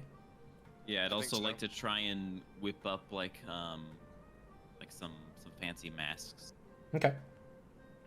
Cal will want to go shopping for like material and get like basically the equivalent of like clothing for I guess 3 of us, and then like a little extra for the masks. Gotcha. And while he's out shopping, maybe I'll go see if there's any like magic shops around that might have some scrolls or something. Okay. Link would probably go with Corin. Got it. And Frederick, you're going to kind of stick with Cal? Yeah, I'll stick with Cal. Okay. To spare some time, Cal, I would say that you guys do find some shops and find what you think you're going to need. You would end up spending about 15 gold pieces. You realize that some of this material and things is a bit more expensive in the inner city, but unless you try to get sneaky, there's really nothing to be done about that. You would find the robes and the masks and material to do everything you think you need to do for about 15 gold. Okay. Yeah. Cal will just give the payment. Okay. Corn and Leaf, you guys kind of go shopping, and you find some typical stores and such, but it doesn't seem like there's like a specific magic store in the inner city for as much time as you spend looking. You're not sure why this is, but you just don't seem to find a magic shop in the inner city. Well, perfect. All right, I guess we're on our own. Okay. All right, I guess let's head back, see if they need help and what. I was just say you could all reconvene kind of back at this tavern. You would see that Cal does have everything he needs to kind of get working on what the ropes and even making these masks. You would see that Corn and Leaf show up with no material or no magic items or anything new. It seems like. I would say that this would take a few hours maybe to make the way you would need to make, Cal. Mm-hmm, yeah. If Frederick would like to help you, it could help with time a little bit. Yes, Yeah, I'll probably work on them in the inn room. Just, Okay. Keep things out of sight. Sure. I'll just have you, just to see the quality and how well you end up making these, just roll a d20 with your dexterity and proficiency. And you can do that at advantage with Frederick helping you. Okay.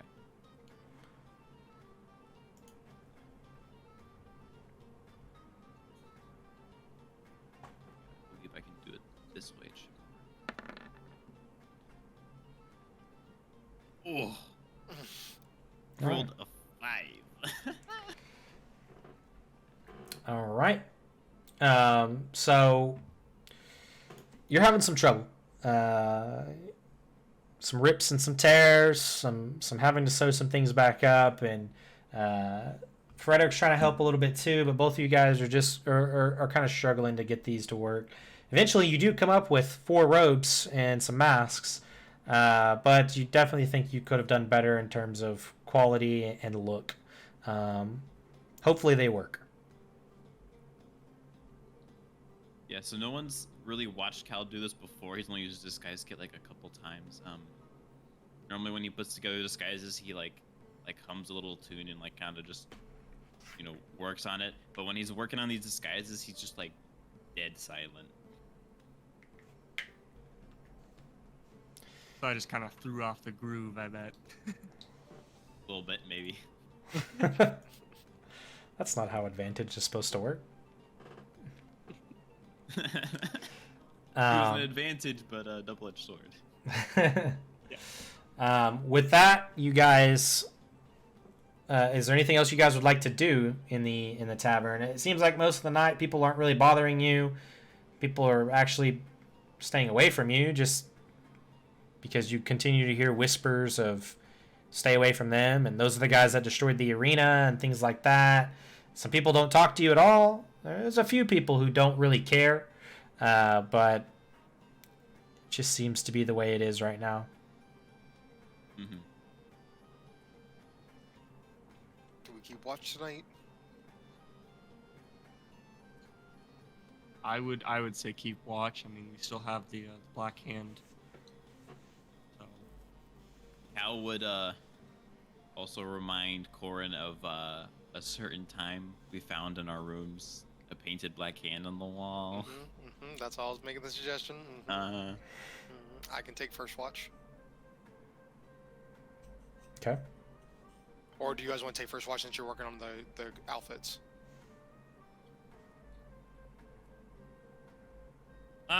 Yeah, I'll take first watch. Okay. I'll take second. You can take third. Okay. Cal will help with first watch then. Perfect. I'll have everybody roll perception checks for your watches. Okay.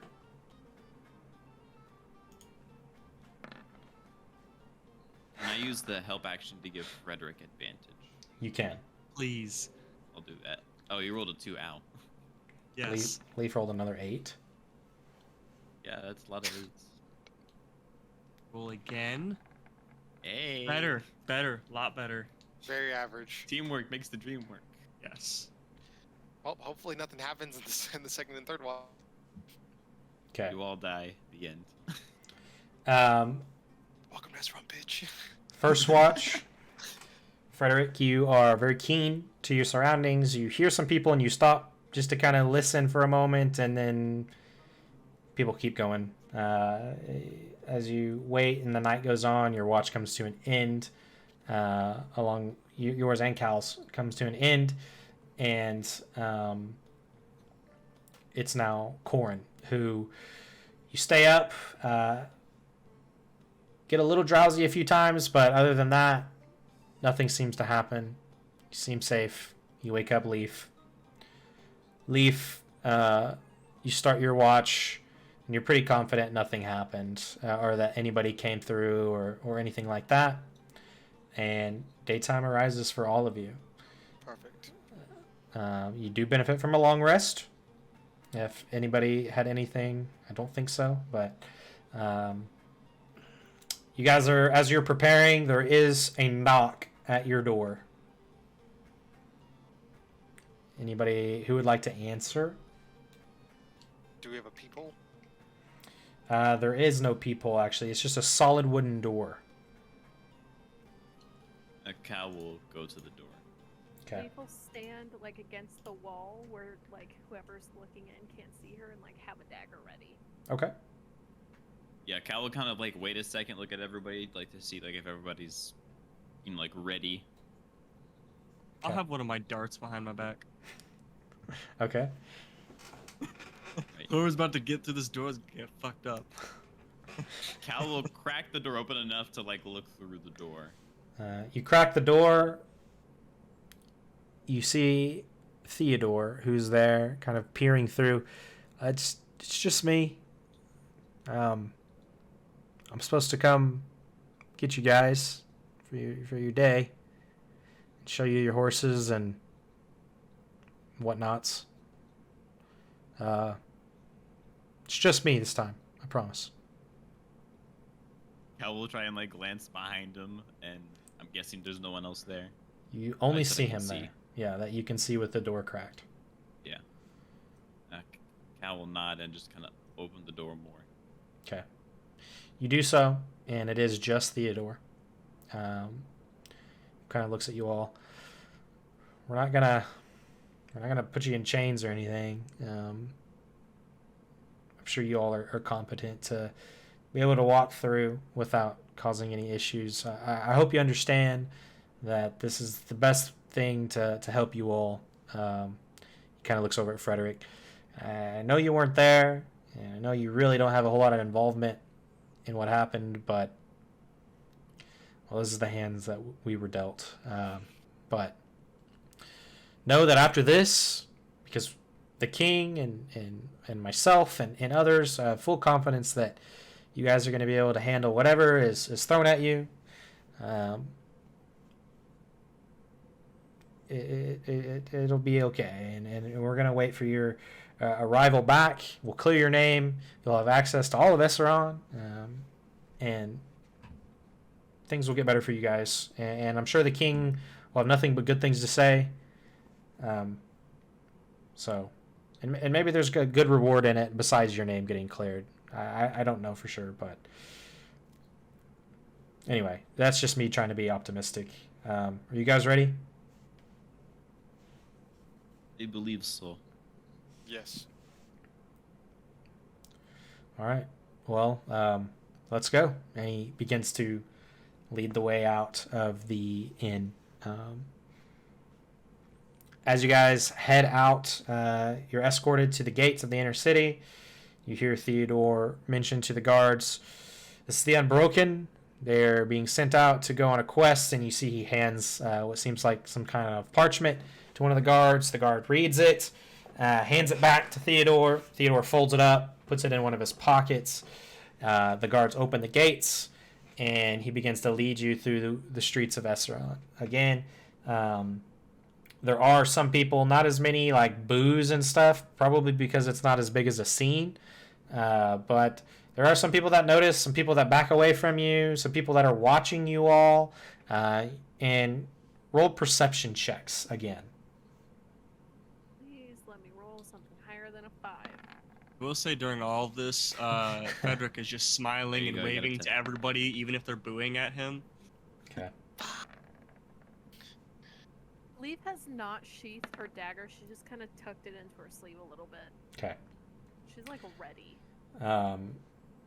So everybody but Corrin, as you guys are walking, there are actually like signs of you guys, like wanted posters, essentially, that have been kind of hung up. Have you seen this person? And then there's like, some of them have stupid mustaches on them and X marks and just not great things of you guys. Can I check to see if the nose on my picture is okay? Okay, Flynn Rider. I'm so glad somebody caught that. Nice. Nice. I had to do it. Yeah, it looks great. Some people get your horns mixed up though, but it is what it is. Nose right. No, mine are pointed back, not forward. Yeah, they get them mixed up. And you're led all the way to the gates near where a small stable is, right outside of the city. Theodore tells you that you see 4 clearly equipped horses who seem to be ready for travel. They've got saddles already, and they seem to have some supplies and whatnot already on the horses. Theodore kind of looks at you all. All right, and then kind of looks back at Leaf, who, for you, one of these horses may be a bit harder, just because it is a bit of a bigger horse. Kind of looks over at you. We may be able to find something smaller if we need to. Ride with one of them. Of course, and a couple of other people nearby that seem to have saddled these horses, they start unsaddling one of the other horses, and he kind of looks at you all with a final look. All right, well, your time starts now. Go get him. We'll be waiting for you. He's like, West. Digs around in some of his pockets, hands you what looks like a crumpled, wrinkled piece of paper. It's a map. That's what I was waiting for. Thank you. That'll give you a bit more clearer direction. There's supposed to be like it's a very small camp that we've seen, but we gather that there's more than just 2 or 3. That map should show you, but it seems like they're living in one of the hillier regions to the west of here. Maybe a little southeast of Ansgund, but not that far north. There should be like a large, what we've seen is like a large hole in the side of the ground. It seems like it goes into like a small cave. I'd imagine there can't be that many of them in there, but just be aware. If it's the Cult of the Dragon, you just don't really know. Thank you. We trust you to come back, and once you come back and eliminate everybody you can find and get all the information you can, we'll send some people out to confirm that you did the job, and we'll clear your name.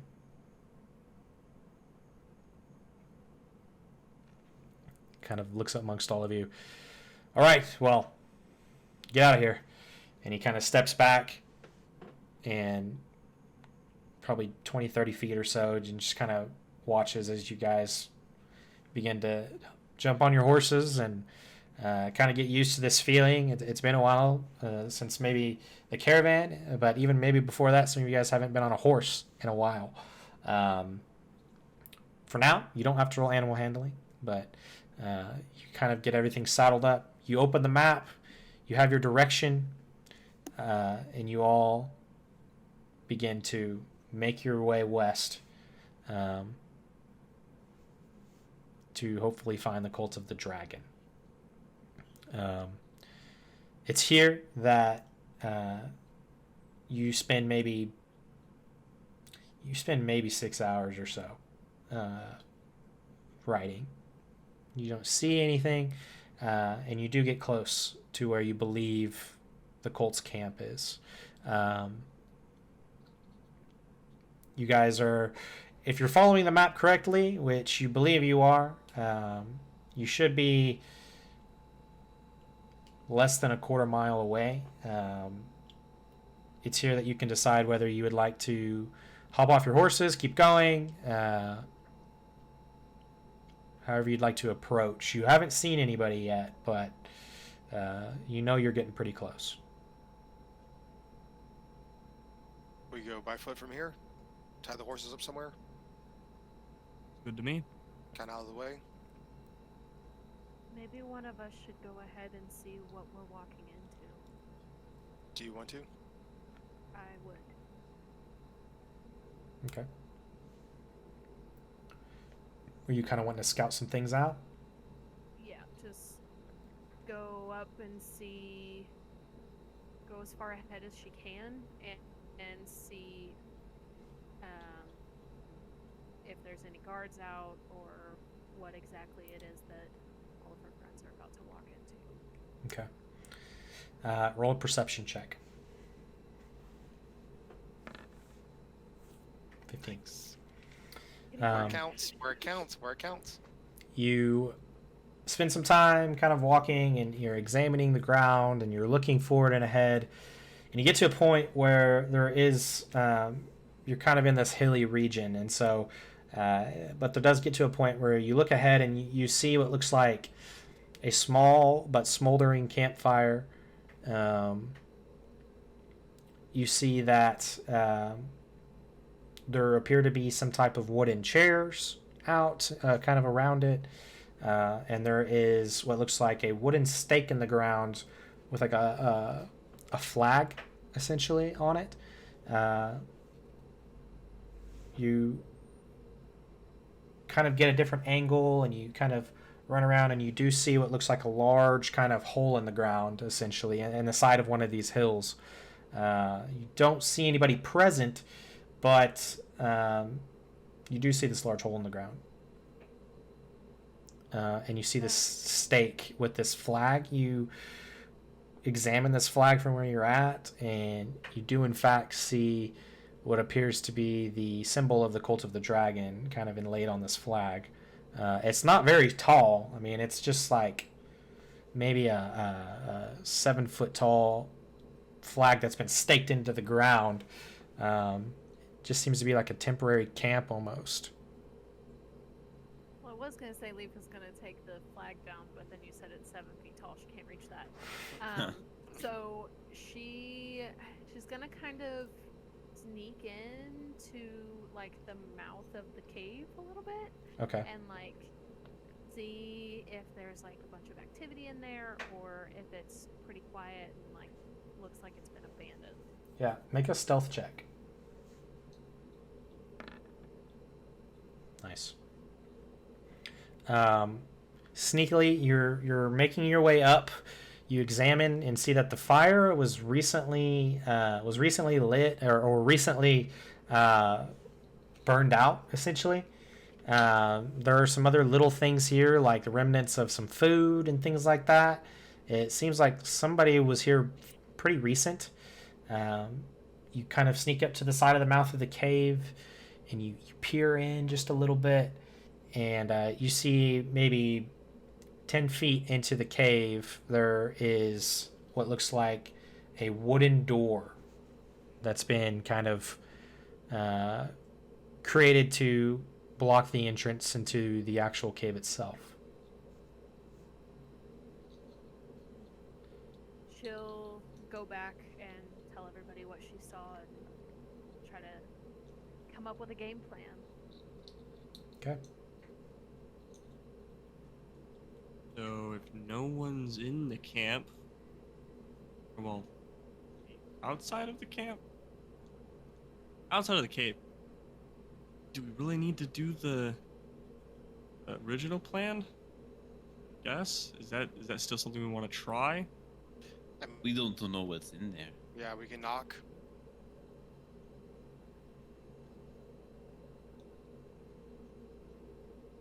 Just kinda Knocking's see. fine, or is that all we want to do? Just do a little knock. Hey, it's your plan. How would Don't- it be the follower of Don't put This- this on me. how You're would the gonna follower of the make me dragon- look like the bad guy here when this fucks up. We could go in got your back if it fucks up. flying and kill everybody in sight and not get any answers to anything. If that's what you want to do, I'm more than happy to do that. We could also Fine, wait. let's go we could knock also- on the door. We could also wait outside for somebody to come out. And That might take hours. For all Yeah. we know, they are probably all dead inside. Like, it's never that easy. you never know. I'm just saying. I'm gonna- Just because Switch the to- last time you walked into a situation like this, everybody was already dead, doesn't mean that it happens every time. yes. I've never had it happen, but this could be the first. That's I'm literally just what saying. happened to you last time. That's how you met us. That is true. You're right. I almost forgot about that. Let's go knock on the door. I'm just gonna start walking I'm away. gonna switch back into my necromancer robes, then cast disguise self. So instead of my normal stag mask, it more resembles like a dragon bone mask. Okay. And then my outfit kind of molds out to what Cal had wanted to do with theirs. Okay. Are all of you wearing the robes? Oh. Yeah, I will. I would say you probably will had wear the time to robes. change in the masks. Yep. Okay. You all wear your robes. For some of you, they're pretty tight if you're wearing armor, but it works for now. You walk up. Ooh. When I knock on the door, Okay. can I loudly say, in Draconic, Okay. how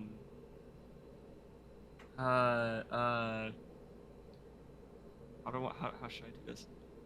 Just, in Draconic, just, we're here to serve the dragons. Okay. You do a little two-tap knock. You say, we're here to serve the dragons in Draconic. If anybody else speaks Draconic, you would understand. And you wait. There's no reply. The door looks pretty shoddy, too, when you're looking at it. It's not like a very nice door. Like if it, like a good, decent, monk kick could, Probably. Maybe not kick. Let's see. If it's we're unlocked. going in! Let's see And if I we can... kick it. Oh God. Leaf has her daggers out, ready to go. Okay. Oh Kick- shit, here we go again.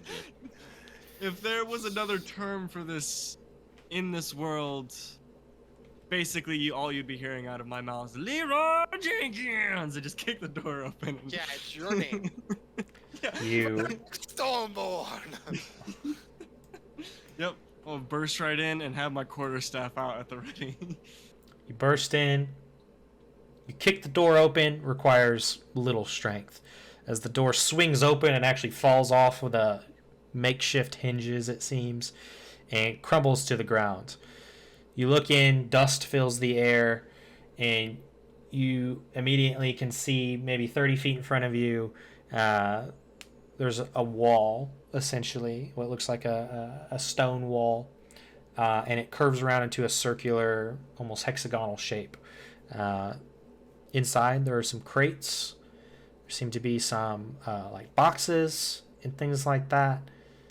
But there doesn't appear to be anybody inside. Within, though, there is another door, but this door is made out of metal and looks like it's been much more fashioned to not easily be broken. You take a look inside. It's quiet, it's dark, it's kind of musty. What do you do? Imagine me kicking the door open as. Shit. There's no one inside. Then just slowly walks in. I'm just gonna start kind of with my quarterstaff, just kind of poking around. I'm just trying to see if there's any traps, any tripwires, pressure plates, anything like that. Just kind of Yeah, I looking was around. gonna say Leaf is gonna look for traps too. Okay. Perception checks. Do. Oh, So you guys don't see any traps. At least from what you can see. But what you do find is that these crates, they contain like leathers and things. There's nothing really of value. And next to the door, written on the wall, seems to be a riddle of sorts. In Draconic, perhaps? No, in common. Oh, I guess that works. You read it, it's confusing, and you read it again. What it says, and I'll put this in our chat too, but you read, the first is door, the second is dread, the third is playful, the fourth is stag, the fifth is hideout, the sixth is vision. What am I? I'll put this in our thing. Hold on, I need You're the to wizard. see this visually. Yeah, I'm like trying to write it out, and I'm at dread and don't remember what the next word was.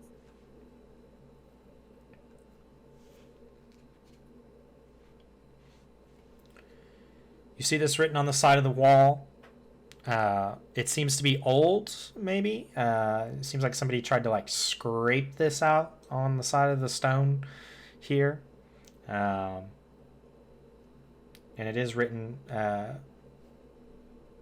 almost like there's a kind of a curvature in the wall, and it's written on that curvature just next to the door. Why couldn't this be like befriend and enter? You know, before we get too into this, is there a door handle on the door? There is. Can I check it for traps? Just real quick. Go for it. Make an investigation. Investigation's gonna suck. That's 10. 10. You're kind of examining the handle of this door. You're checking around the door. You don't see anything that seems to be a trap to you. You're confident in that. I am going to try and open the door. Is it locked? It appears to be locked. Okay. It's just wanted to dragon. make... Ow. What? What do you mean?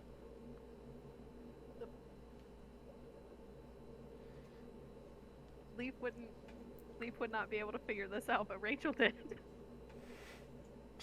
Well, it's a riddle for you guys to figure out, because I don't. It is what it is. But what did you say it was?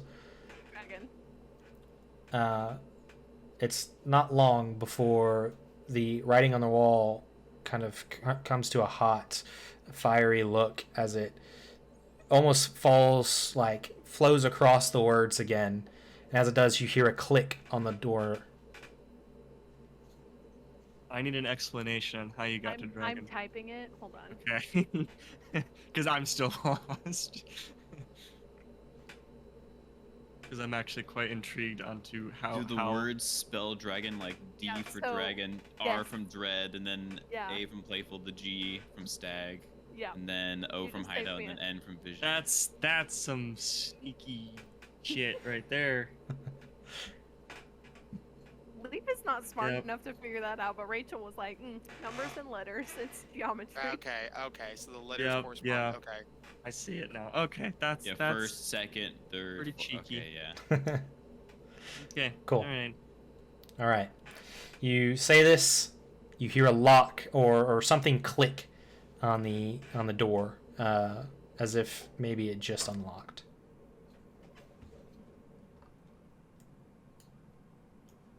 Leaf is gonna open the door. You open the door and you reveal what looks like a hallway. and immediately you hear voices at the end of the hallway. Readying my quarterstaff. Are they talking? Or are they yelling? Seems like they're just kind of talking to each other or to somebody else or whatever. But it just seems like they're talking. So Leaf, with her daggers ready, is gonna like sneak ahead and kind of see how many people are in there and what exactly the room kind of looks like. Okay. You are able to gather, like, these people are around a corner roughly 50 feet away from you. And your best guess is that they are not far around that corner. Other than that, you don't know what's around that corner. As you do look forward, there does appear to be another opening about 15 feet in front of the door that you could try to peek around. Okay. Yeah. You want to do that first one? Yeah. Stealth.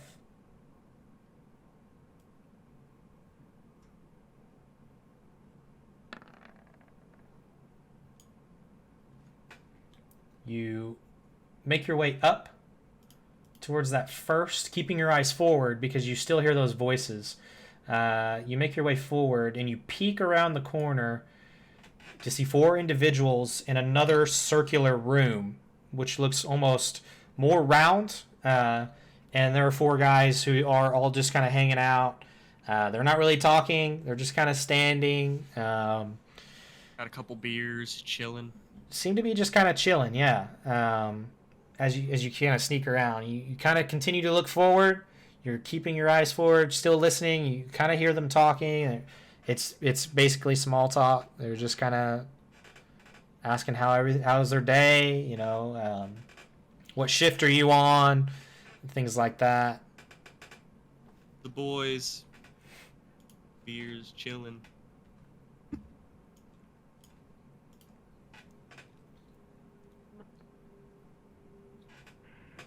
Are you still going with your plan? You guys also see Leaf kind of moving up, like doing all this. Well, so we don't know that there You are would people around the corner or anything. you would probably We hear just hear voices, but voices. they're harder for you to discern where they're at. Leaf can kind of pinpoint them a little easier right now. I'll saying this quietly. I mean, we can see. It doesn't seem like they heard us, so I guess we can still stick with the plan. See how it goes. Say you solved the riddle. Yes, True. I'd like to get us as deep in as possible to understand what we're dealing with here. Okay. You'd like to? Oh, sorry. So I was saying, I mean, if we're going with the plan, I guess I'll sneaking my way up towards where Leaf is, maybe staying a little bit further back, but waiting for kind of her signal to let me know it's good for me to just start walking around. Okay. And I do still have disguise on and everything. Okay.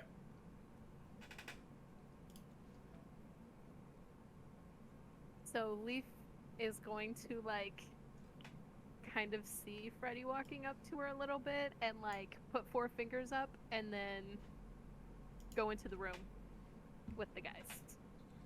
Okay.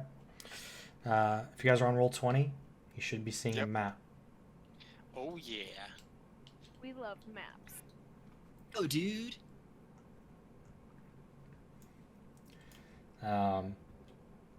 Okay, so this is currently what you're able to see with what you guys have said to me so far. You guys came in from this down here area through these doors. These are the crates. Right here was the riddle on the wall, and this was the door that you guys are now going through. Down here, the voices that are being heard, and these are the guys who are all just kind of chilling, it seems. I'm gonna start walking around the corner and head in. As soon as I walk on the corner and see them, like, Ah, hello, my brothers. Oh shit! Come on. Okay. Saying this in Draconic, actually. Saying this in Draconic. As you say this, all four look at you. And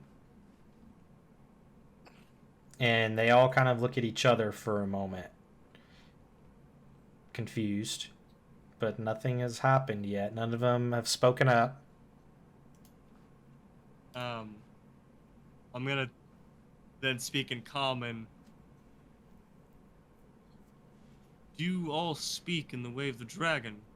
Am I wrong on that? Make a deception check. Um,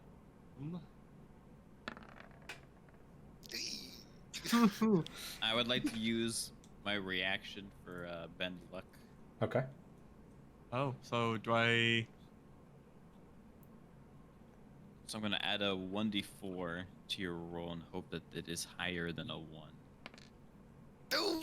Son of a biscuit. I never roll above a 1 on this thing. I got a 9! Yeah! You got a 9. They all four look at you. You see they scan you up and down. And then they kind of grin. And they all pull their weapons out. Ah, fuck it, and I start running for him with my quarterstaff Leaf out. is- Let's roll initiative. Shit. Shit. Let me grab the counter. Sorry. Action music on. Remember, click on your character token. before doing initiative. It's been a while since we've done that, so... It has been a minute. Oh, I have a +4 to my initiative. I forgot. Wait, I've never had to do that before. Damn. I shouldn't have even bothered me. This is my first time as I need to become a cleric and have guidance. We have the hallway to hold. Hopefully they can handle the 4. Oh, I got this. I so got this. I've never used a monk before, but I got this. Hey, you rolled higher than me. The initiative deal. Yeah, the one is- thing I don't care what I roll for initiative. I wanted the guidance to be good. Okay. Oh no, turn order left. Yeah, it's had like you guys' old initiative, so I'll just put you guys Yeah, in. there's a weird thing I've had recently with Roll20 where it like saves the previous initiatives, and then when people try to add their new one in, it gets really wonky. You just gotta clear everybody from the board and just add when everyone in again. I'll say that we can wait till next time too. If we need to clear it first before we roll. It's okay. I got it now. We can always manually. Yeah. Yep. 12. I am so excited right now. Look, I'm about to put a lot of work on that 20 here. Okay, I'm not trying to make him work harder than he needs to. I wish I didn't use those 2 sorcery points again. Okay. Never rolled above a 2 with it. So excited. It's been a minute. Nice. Honestly, I've By the one- way, can we actually see the guy on the corner? Or is that just like a? You can barely see him. It seems like they're hanging out there on the corner right now. Okay. I'm They hoping haven't noticed us yet. Ooh. both Corin and Cal, like you guys, take those guys on. I'm pretty sure Leaf and I can possibly take these 4 on. God, this Nat 1. guy's rolled awful. Well. Okay. So, it's time to battle. Starting at the top of the round, we have Leaf. Leaf, they are not surprised. They are all seem to be pulling out some type of weapon. Let me grab their stat blocks here, so that way I have them on hand.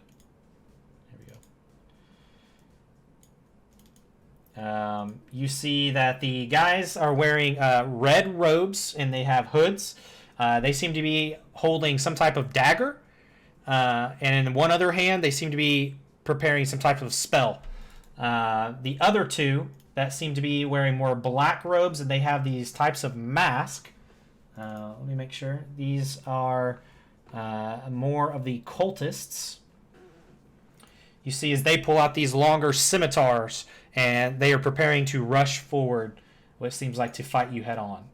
What would you like to do? So, I don't get sneak attack if I'm the first person to go. I don't think, especially not if they're not surprised. So Leaf is just gonna start throwing daggers at the one, probably this one. Oh,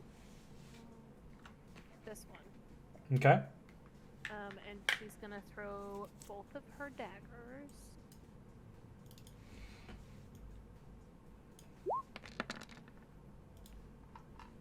A 24 does hit for 7 points of damage against this top guy. Yes, this Okay. one. Okay. And then if the second one hits, it does not get the modifier, so it'll be. It's fine, it does. Yeah, you throw a dagger and you watch as it hits the wall behind him before it disappears off the ground and lands back at your hip due to your belt of returning. The other one that was injected into him, it hits, sticks enemies, but it disappears, and immediately you go to grab them off of your hip again as they're already back. Is there anything else you'd like to do? Just gonna step out of Freddy's way and get ready to go again. Okay. Next Hey. up, Frederick. I am immediately. Wait, let's see. That's. Oh, that's nothing. I'm gonna run right up in front of this guy. And. Oh, God. I pause. It might take me a second because, like, I've never used a monk before. It's the first time actually doing You're good. combat with him. So I have my quarterstaff.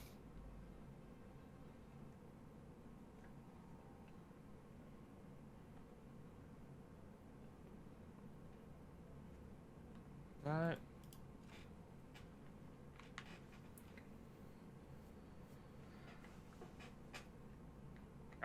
I wanted to make sure my quarterstaff was a +1 quarterstaff because I know.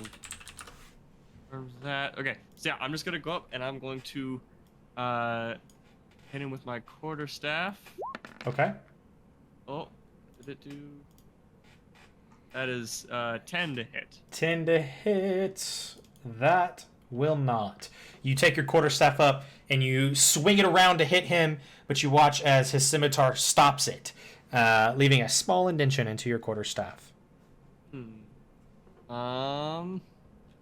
I do have an extra attack. Aha. Okay, so I'm gonna try and hit him again with my quarterstaff. Okay, go for it. Another 10. Again, you bring it around and try to hit his other side, and he's able to block it off and parry you away. Okay. Anything I do bonus action wise?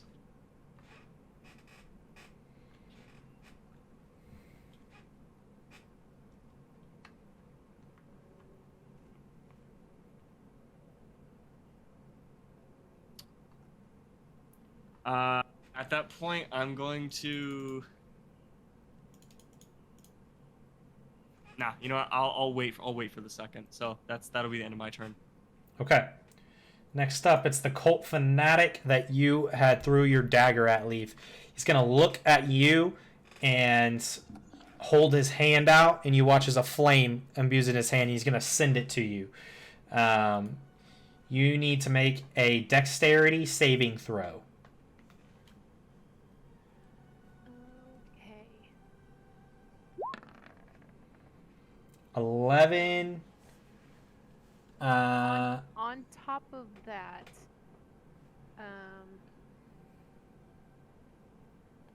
I have uncanny dodge and evasion. Okay. You won't need it because an 11 saves, actually. You watch as a sacred flame kind of curves around the corner and just tries to hit you, but you actually dodge it just in time, and it hits the wall right next to you. The guy looks at you, grunts at you, and grits his teeth to That's all he can do on his turn. Cal.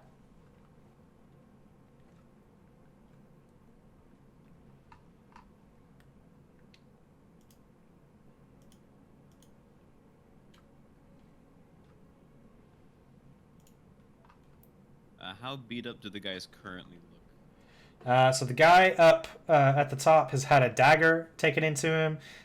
He seems to be doing okay, but he's definitely like constantly checking himself. Other than that, everybody else is pretty healthy. Okay. Double check the range on this. 10 feet. Okay. So just to make sure I have this straight. For like a 10-foot like cube area, that would be like this, right? Yes, that would be a 2x2. All right, Cal's gonna cast everyone's favorite grease. Okay. Put that in the chat. It's been a while since I've shown this one. It has been. Also, a good reminder. This is not concentration, but it does last for a whole minute. Perfect. So you guys watch as this black grease just begins to puddle the floor there, and you watch as the two cultists are now looking down, and they're starting to slide a little bit as they're holding their position. But we'll see what happens, I believe, on their turn. It's when it first appears, they have to Oh, make a okay. saving throw, and then if they enter or end their turn on the grease area. Got it. So let's roll to see what happens to these guys. And DC is 16. They only have a +1.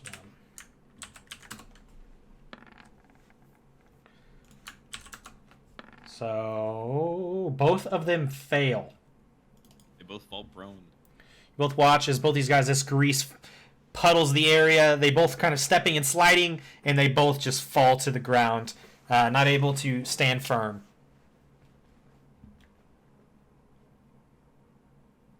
And I'll make that my turn. Okay. Corin. When the guy was Sacred Flame, when he activated it, can I see where he was? Yes, you would able to determine where he was at. I'm gonna cast Chill Touch where I just saw him. Okay. Just need to make a save. I think it's just an attack on my part. I can double check and put in chat. Okay. Create a ghostly hand and make a ranged spell attack against the creature to seal it with the Chill of the Grave. Okay. 27 definitely hits. 15 points of damage. You watch as you fire a chill touch at him, and it hits him right in the chest. As it does, it kind of begins to chill his body. You even see he kind of gets almost like he's shivering. However, he is still standing. And he cannot regain hit points, I think, until the start of my next turn. All right. The hand is just holding on to him. Got it. Anything else? Think I'm gonna stay right here, kind of keep an eye up the hallway too, to see if those guys notice anything. Okay. But that's it. All right. It's now this cultist's turn. He was one of the ones that fell prone. He's going to spend half his movement to stand back up. Look at Frederick, who is getting ready to maybe try to whack him with another quarterstaff. He's going to take his scimitar and just swing it at you. It's a 20. Yep, that hits. It's not natural, though. So you take 5 points of slashing damage as the scimitar does kind of cut the side of your arm. He's going to make another dexterity saving throw because he's ending his turn to see if he falls prone again. Not this time. He kind of slips a little bit as he swings at you, but he holds himself, and you can see there is like a little bit of fear in his eyes as he's looking at you, and also like up and down, making sure he's not falling over the grease. Next, it is this other cultist that fell down. He's going to spend half his movement to get up, and he is going to move his whole movement to Frederick, where again, you being the closest target, he is going to try and swing at you.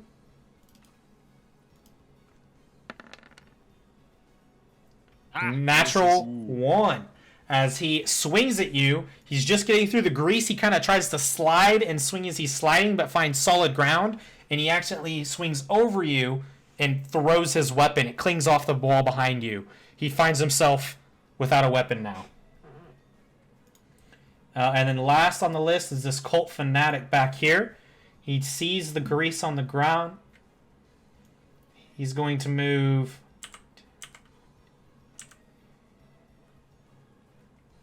He's going to move here. Kind of hold this area here. He's going to look at Leaf. He's going to hold his hand up. And he's going to say, drop.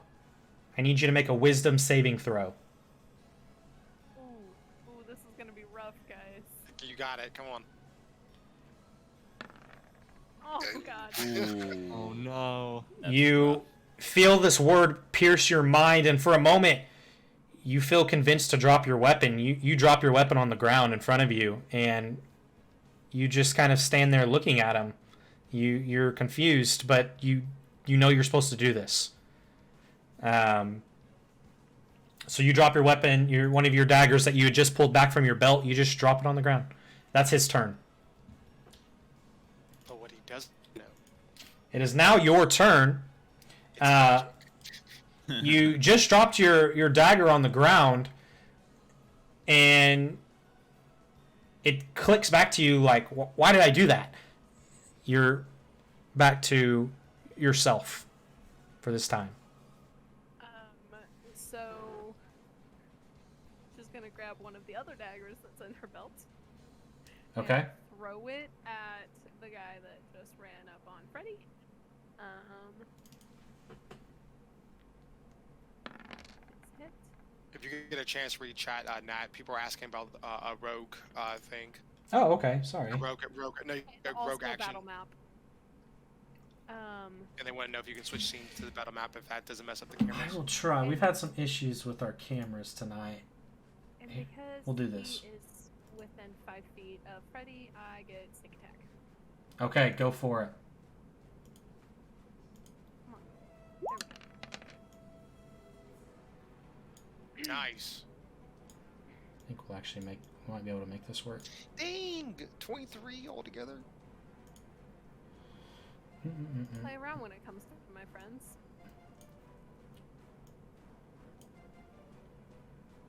Okay. We'll see if we can fix that here in just a sec. So, 17 on the sneak. Awesome. 6 piercing. You're hitting which one? This one.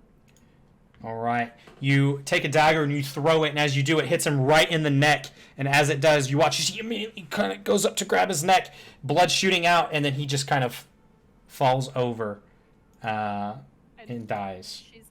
Leaf is going to point at the guy that just made her drop her dagger and just say, "You're next, honey." Okay. All right. Next up, Frederick. You watch as you're looking at a guy to your left, and a knife goes right to his throat, and then you look back at the guy in front of you. Okay, if I were to move to here, would all 3 of them technically be in a 20-foot cone? Let's see. Here, yes. Okay, then in that case, I would like to use Breath of the Dragon, and I'm going to shoot in a 20-foot cone my lightning breath. Okay. What do they got to do? I'll need to make a dexterity saving throw against my... Hold on. Dexterity. I'll put it in the chat real quick. So the guy right in front of you is making his now. It was a 14. I'm trying to find my key. Oh, I'm sorry. That was we're gonna say that was the one behind him because I rolled for the other guy. This guy only gets a +1. Plus... He rolled a 10.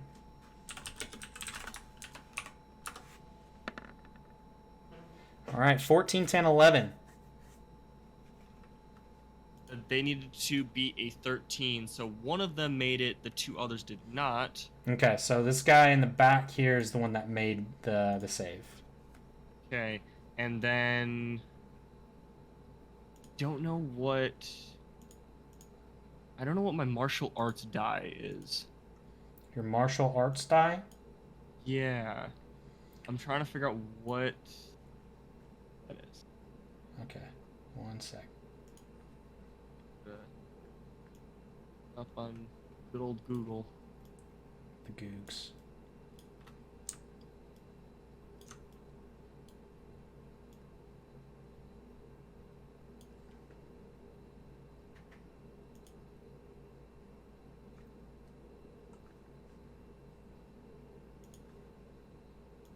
You can roll a d4 in place of the normal damage of your unarmed strike or monk weapon. This die changes as you gain monk levels, as shown in the martial arts column of the monk table.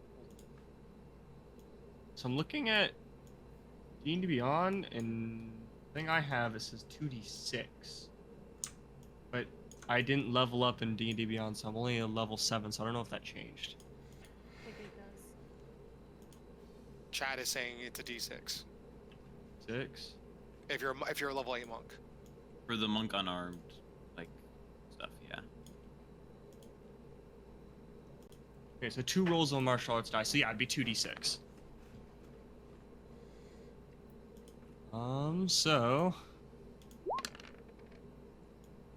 Hey! 8 points of lightning damage! Okay.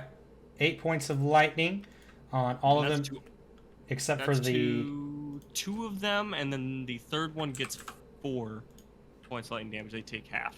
Okay. You watch as lightning shoots out. Oops.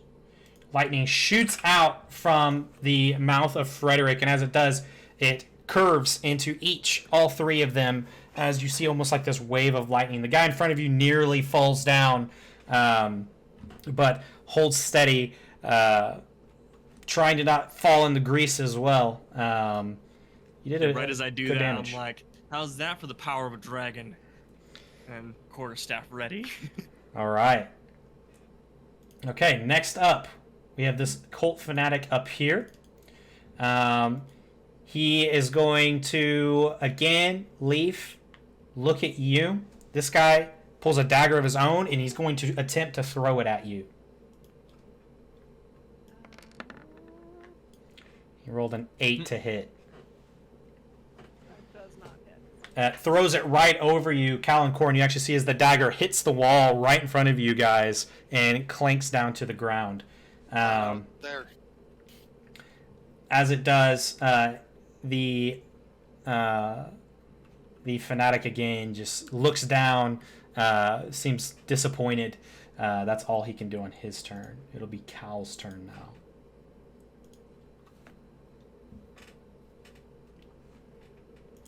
Thank you guys for all coming out tonight.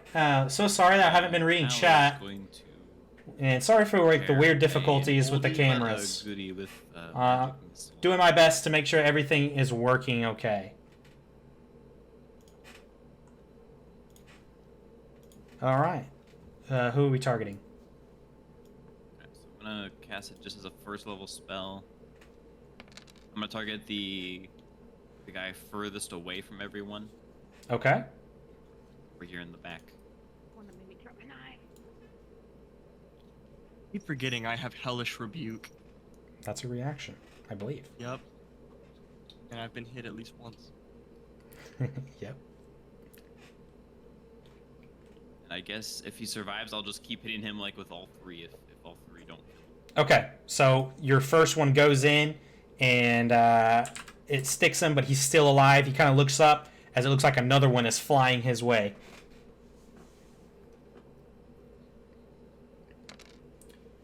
Takes 2 more points of damage. Hits him right in his left shoulder. He kind of comes back a little bit, grits his teeth, blood's coming out of his mouth, and he sees another magic missile coming towards him as he's still standing. 5.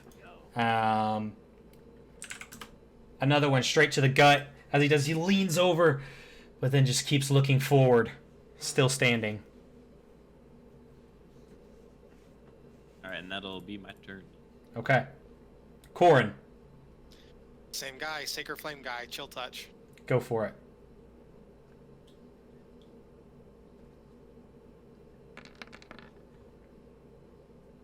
$18 hits for 13 points of damage. You cast this chill touch as it again strikes this guy. You watch as it hits him once further, spreads over his body. As he does, he gets so cold, even his face turns blue. As he does, you watch as his eyes grow big, and he just stops, relaxes, and falls to the ground.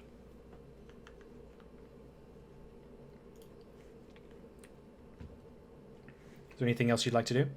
Nope, that's it. Perfect. Good. It'll now be the cultist's turn again. This guy holding himself in grease. He's going to step out of the grease, but still staying in combat with Frederick. He is going to attempt to strike you with his scimitar. What was the roll? 10 plus 3. So 13 to hit. You are... That does not hit. Okay. You watch as a scimitar strikes against you. You're able to just dodge out of the way. You see this guy's getting slow because he seems to be hurting pretty bad. That's all he can do on his turn. This cultist is dead. Okay, next. It's this fanatic in the back. He's going to look at you again, Leaf. Hold out his command, his hand, and shout another command at you. You hear the word grovel. I need you to make a wisdom saving throw.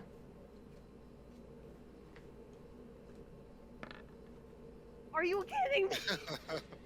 Again, Wow. The same one. you If you say so. you hear this word grovel, and it penetrates your mind, and as it does, the rest of you see Leaf. She gets on the ground and lays prone, as if she's almost in an act of surrender. The cultist kind of, that's right, do it, I say, as he kind of looks, holding his hand out, holding command.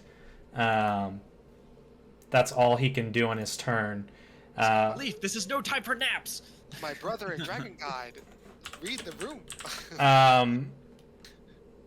Before you start your turn, Leaf, the 3 cultists who are at the top of the room have been hearing some of this battle and seem to be coming into play as well. So I'm going to roll their initiatives really fast.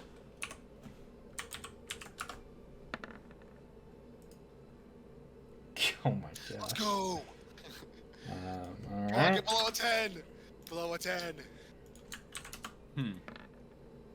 No! God damn it. You just had to say something. I did. I'm sorry. All right. And then one more. Could have given me that 19. I mean, that one got a 3, so. I know. That's all right. All right. We'll take it. Okay. So, Cal, I might be leaving you alone for a second, Cal. starting at the top of the round, you guys, as you're battling, you hear, "Hey, what's going on?" As the swords drawn, you see some other people join the fray. These guys are wearing what looks like a lot of black armor, some very fancy masks. You watch as they have scimitars as they are coming down this hallway here. Let me just gather their speed. Let's see here. 10. Okay. So one's going to come out from where you couldn't see. He's going to run to right there. And that's as far as he can move on his turn. That's all he can do. Now it'll be Leaf's turn. Can I get back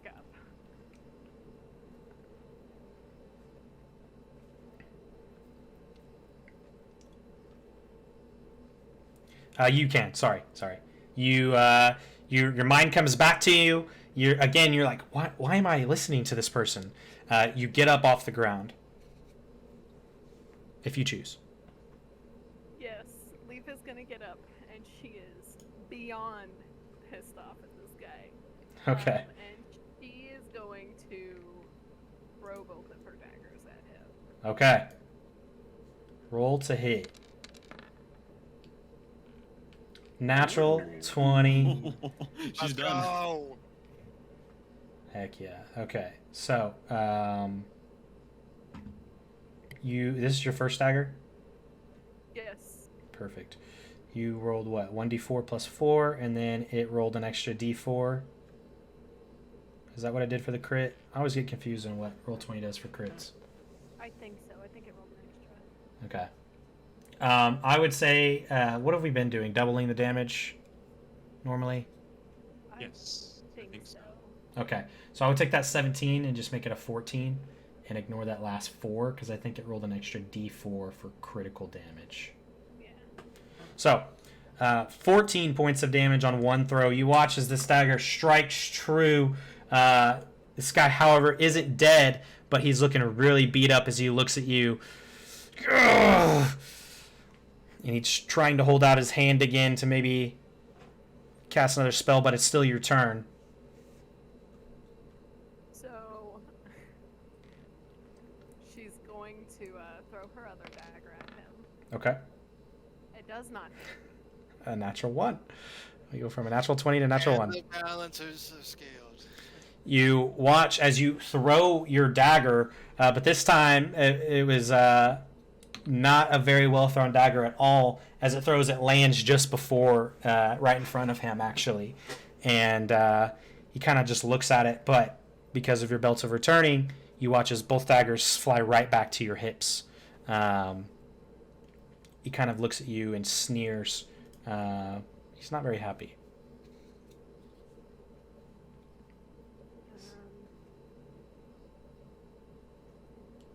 She's not gonna move, but she's staring him down. She's ready to finish him. Got it. All right, Frederick. I'm gonna go for the good old 1-2. Okay, go for it. Smack him with a quarterstaff. Please, yes. 24 does hit. You watch as you swing your quarterstaff around and clock this guy right upside the head, and as you do, he immediately goes down like a stack of bricks. I'm using all of my movement to get over to the other guy, Okay. and I'm gonna use my second attack against him. Are you walking through the grease? Oh, that's a thing. Actually, wait, I might be able to run around it. Yeah, I'm gonna run around it. Okay. You run So around I the run grease. all the way around, and then I'm gonna do my second attack. All right. Wow. Yes. 7 points of damage. You run over, and as you're charging him, you swing your quarterstaff around as he was basically feinting him. As he was swinging another way, completely caught off guard. You clock him right in the side. You hear some ribs cracking as he does. He just falls down, and he seems to die from that impact. Well, you've cleared out this little room, but you still have some other enemies.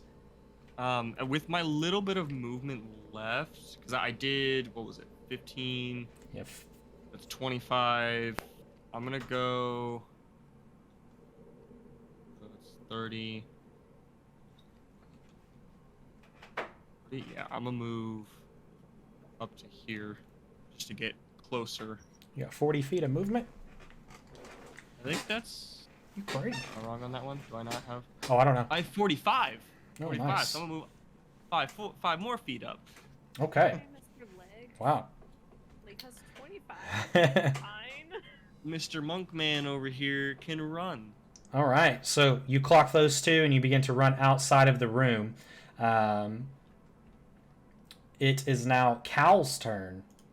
Cal, you see Frederick is running out of the room now, and seems to be. Seems that that room is clear to you. As of now, you see 2 enemies up here. Or 1, 2. There could be more. You're not quite sure yet. As a wise man once said, I'll do it again. I'm gonna cast grease on the hallway. Okay. That's awesome. Is that a concentration or no? It is not. That's the Oh. funny thing. It's not concentration, but it lasts for 1 minute. That's crazy. Yeah. I had to Spewing reread it because I grease thought it was everywhere. concentration because it has like all the spell components and it's got the duration, right? Normally it's a concentration spell. That's awesome. Where are you casting it? believe I'm going to put it.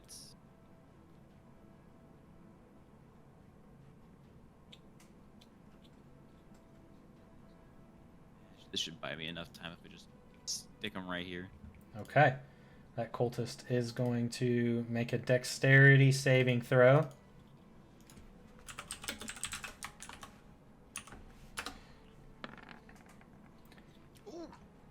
Okay, rolls high. The grease casts and puddles the floor. He kind of slips and slides, but holds himself with his scimitar as he's continuing to rush forward.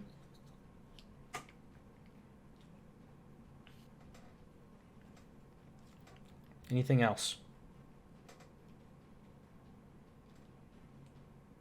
Yeah, I was debating if I could use. I'm not sure if it actually works here. It's kind of weird. So I have this meta magic careful spell. Okay. The way it's worded, it sounds like it only works if, like, when you cast the spell, if the creature would be affected. So, like, here, I'll... Basically, I can choose a number of creatures, and, like, they automatically save on the saving throw against the spell. Okay. I don't know if it would... I was debating if I could, like, use that here on... Specifically, like, Frederick and Leaf here, if they try to walk through the grease. But they're not in the grease right now, so I don't think that it would apply here to them. Okay. Yeah, I would say that maybe if they do go into it, maybe you could use a reaction to cast Careful Spell, maybe? Or, let me see, when you cast a spell... The wording on it says when you cast the spell. Yeah, that is true. But yeah, I don't think it would apply here. It would probably only apply if you're casting it on people that you don't want it to affect. Yep. Okay. Yeah, I just wanted to make sure I had that straight. Gotcha. I will end my turn at that then. All right. Next up, Corin. You see a guy sliding down the hallway on some grease, but maintains his firm steady.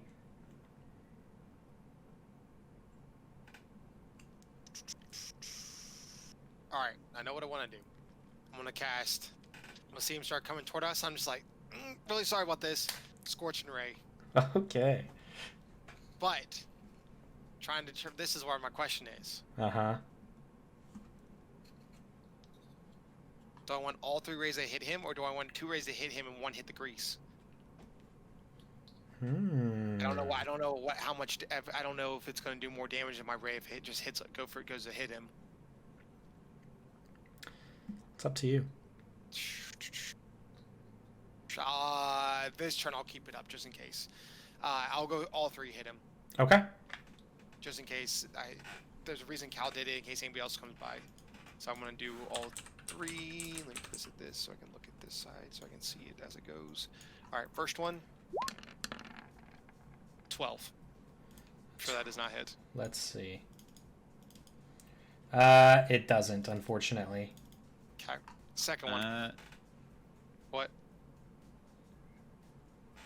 Was that, you said 12 to hit? For the first one, it was a 12, yes. Yes, the first one does not hit. Okay. Yep, that's one. Yeah, cool. Not on this first guy. Cool. Second one. Come on! Another one. Stuff I can't trip. You watch as you cast it, it flies just around him. Miss again. And third one. Unfortunately, nope. You cast Scorching Ray, and all 3 rays seem to miss this guy. I'm gonna back up 15 feet. Sorry, Jazane. I'm here. All right. Is there anything else you'd like to do? No. Okay. That's all I got. All right. It'll now be these guys' turn. You watch as one comes from out of the shadows. Going to go through the grease. Going to make a dexterity save.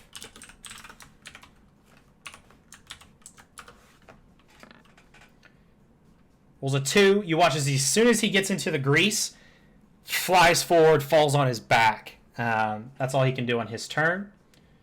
And then next up is the guy that was behind him, just around the corner. He's going to attempt to run through the grease too. Whew, that was close. Rolls a 20. Not going to slow him down. 10, So he moves at half speed, 25, can only get to there before the end of his turn. That cultist is dead. It'll be back at the top of the round. It's this guy starting in Greece. So he... He doesn't have to make the save. There's only if you end your turn or Oh, enter it. that's right, that's right. But he is in difficult terrain for the first square. Okay. So he's going to move out. And Cal, with you being the closest, he's going to rush up next to you. And he's going to swing a scimitar at you. So 16 hits. Okay. All right, so you do take 8 points of slashing damage. As you feel it slice across you, see another swing coming from this guy. Oh, that's bullshit. That dice rolled it over. Another 7 points of slashing against you as you get cut twice with this scimitar.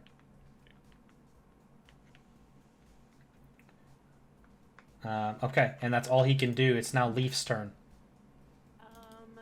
Leaf is immediately gonna throw her daggers at the guy that just started attacking Cal. Okay. Sneak attack because he doesn't notice her. I can sneak attack because he's within 5 feet of Oh, my... cool. An ally, Yeah. Yeah. So 21 does hit. 6 plus 13. However, that still does the job. You throw a dagger, and you watch as it sinks right to the side of his neck. Cal, you just took some damage, and then you just see him choking in front of you as there's a knife that seemingly disappears from his neck, and he just falls down right before you. Cal will just do like a little thanks wave to Leaf. And then she's gonna move up here and throw another dagger at that guy Okay.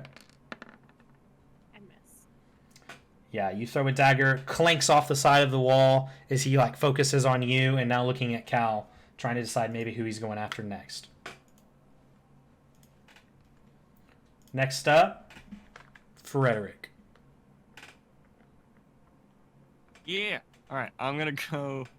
Let's see. 20, 30 feet. Move up right in front of Cal, and I'm going to swing twice and try and break this dude's face. Go for it. That does not hit. A natural 1. You swing your quarterstaff, and as you do, it hits him, and it kind of reverberates off of you for a second. You get to hold on to your quarterstaff this time. You can make another hit. Okay. Do it again. Oh yeah. 25 to hit. Reverberates, but you retighten your grip and smack him, and you do get 9 points of damage off of him. You watch as he seems a little dazed by the hit himself, but he focuses his eyes back in front of him to see you. Quick. No.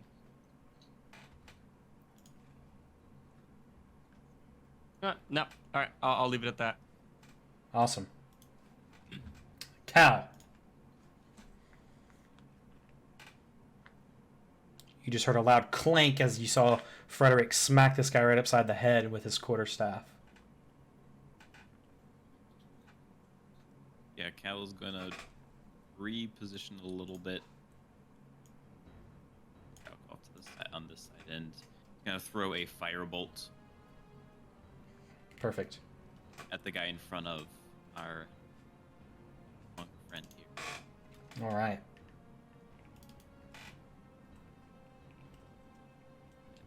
Double check the wording on this.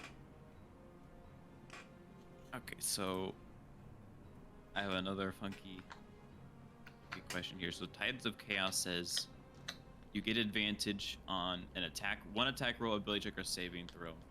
So if I wanted to use a spell cantrip that says ranged spell attack, that would count, right? Yes. The one attack roll. Okay. Yep. Okay, I will use my Tides of Chaos. You'll see some familiar swirls of orange kind of flurry around Cal, especially his eyes and hands, and he'll prepare a firebolt and throw it with advantage. Okay.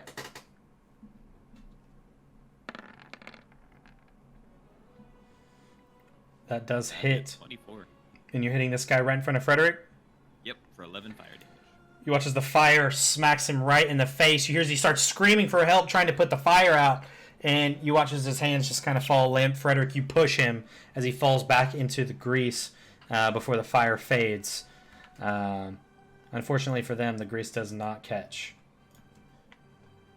Alright, I'll have a little icon marker for my chaos stuff, and that'll be my turn.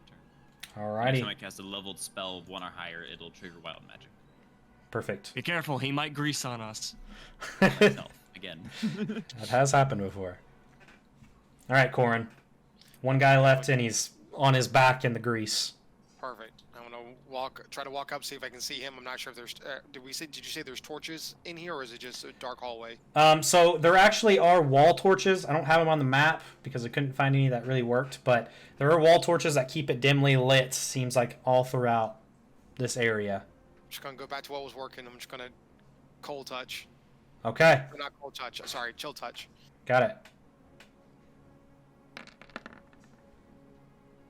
That does hit. You watch as a chill touch fires his way. He's laying down in the grease. He reaches up to check his head before getting up, and then he's hit with a chill touch. You watch as he struggles to continue to work his way back up, but he's looking really rough. That's it. That's all I'm gonna do. Okay. It is now going to be his turn. He spends half his movement to get up, kind of looks at everybody who's hurt, or looks at himself, looks at all of you, looks at his scimitar. For the dragon! And he rushes forward. So 10. He is going to rush right into all of you and swing at you, Corin. Just share the love. Come on. You see a scimitar as he just swings at you, dealing 8 points of slashing damage towards you. As he does, he looks back over to Leaf and tries to slash you with a second attack. A natural 1. As he swings against you, he hits the side of the wall, and he's left wide open for an attack. That is going to be his turn. All the other guys are dead, so Leaf, it is now your turn. I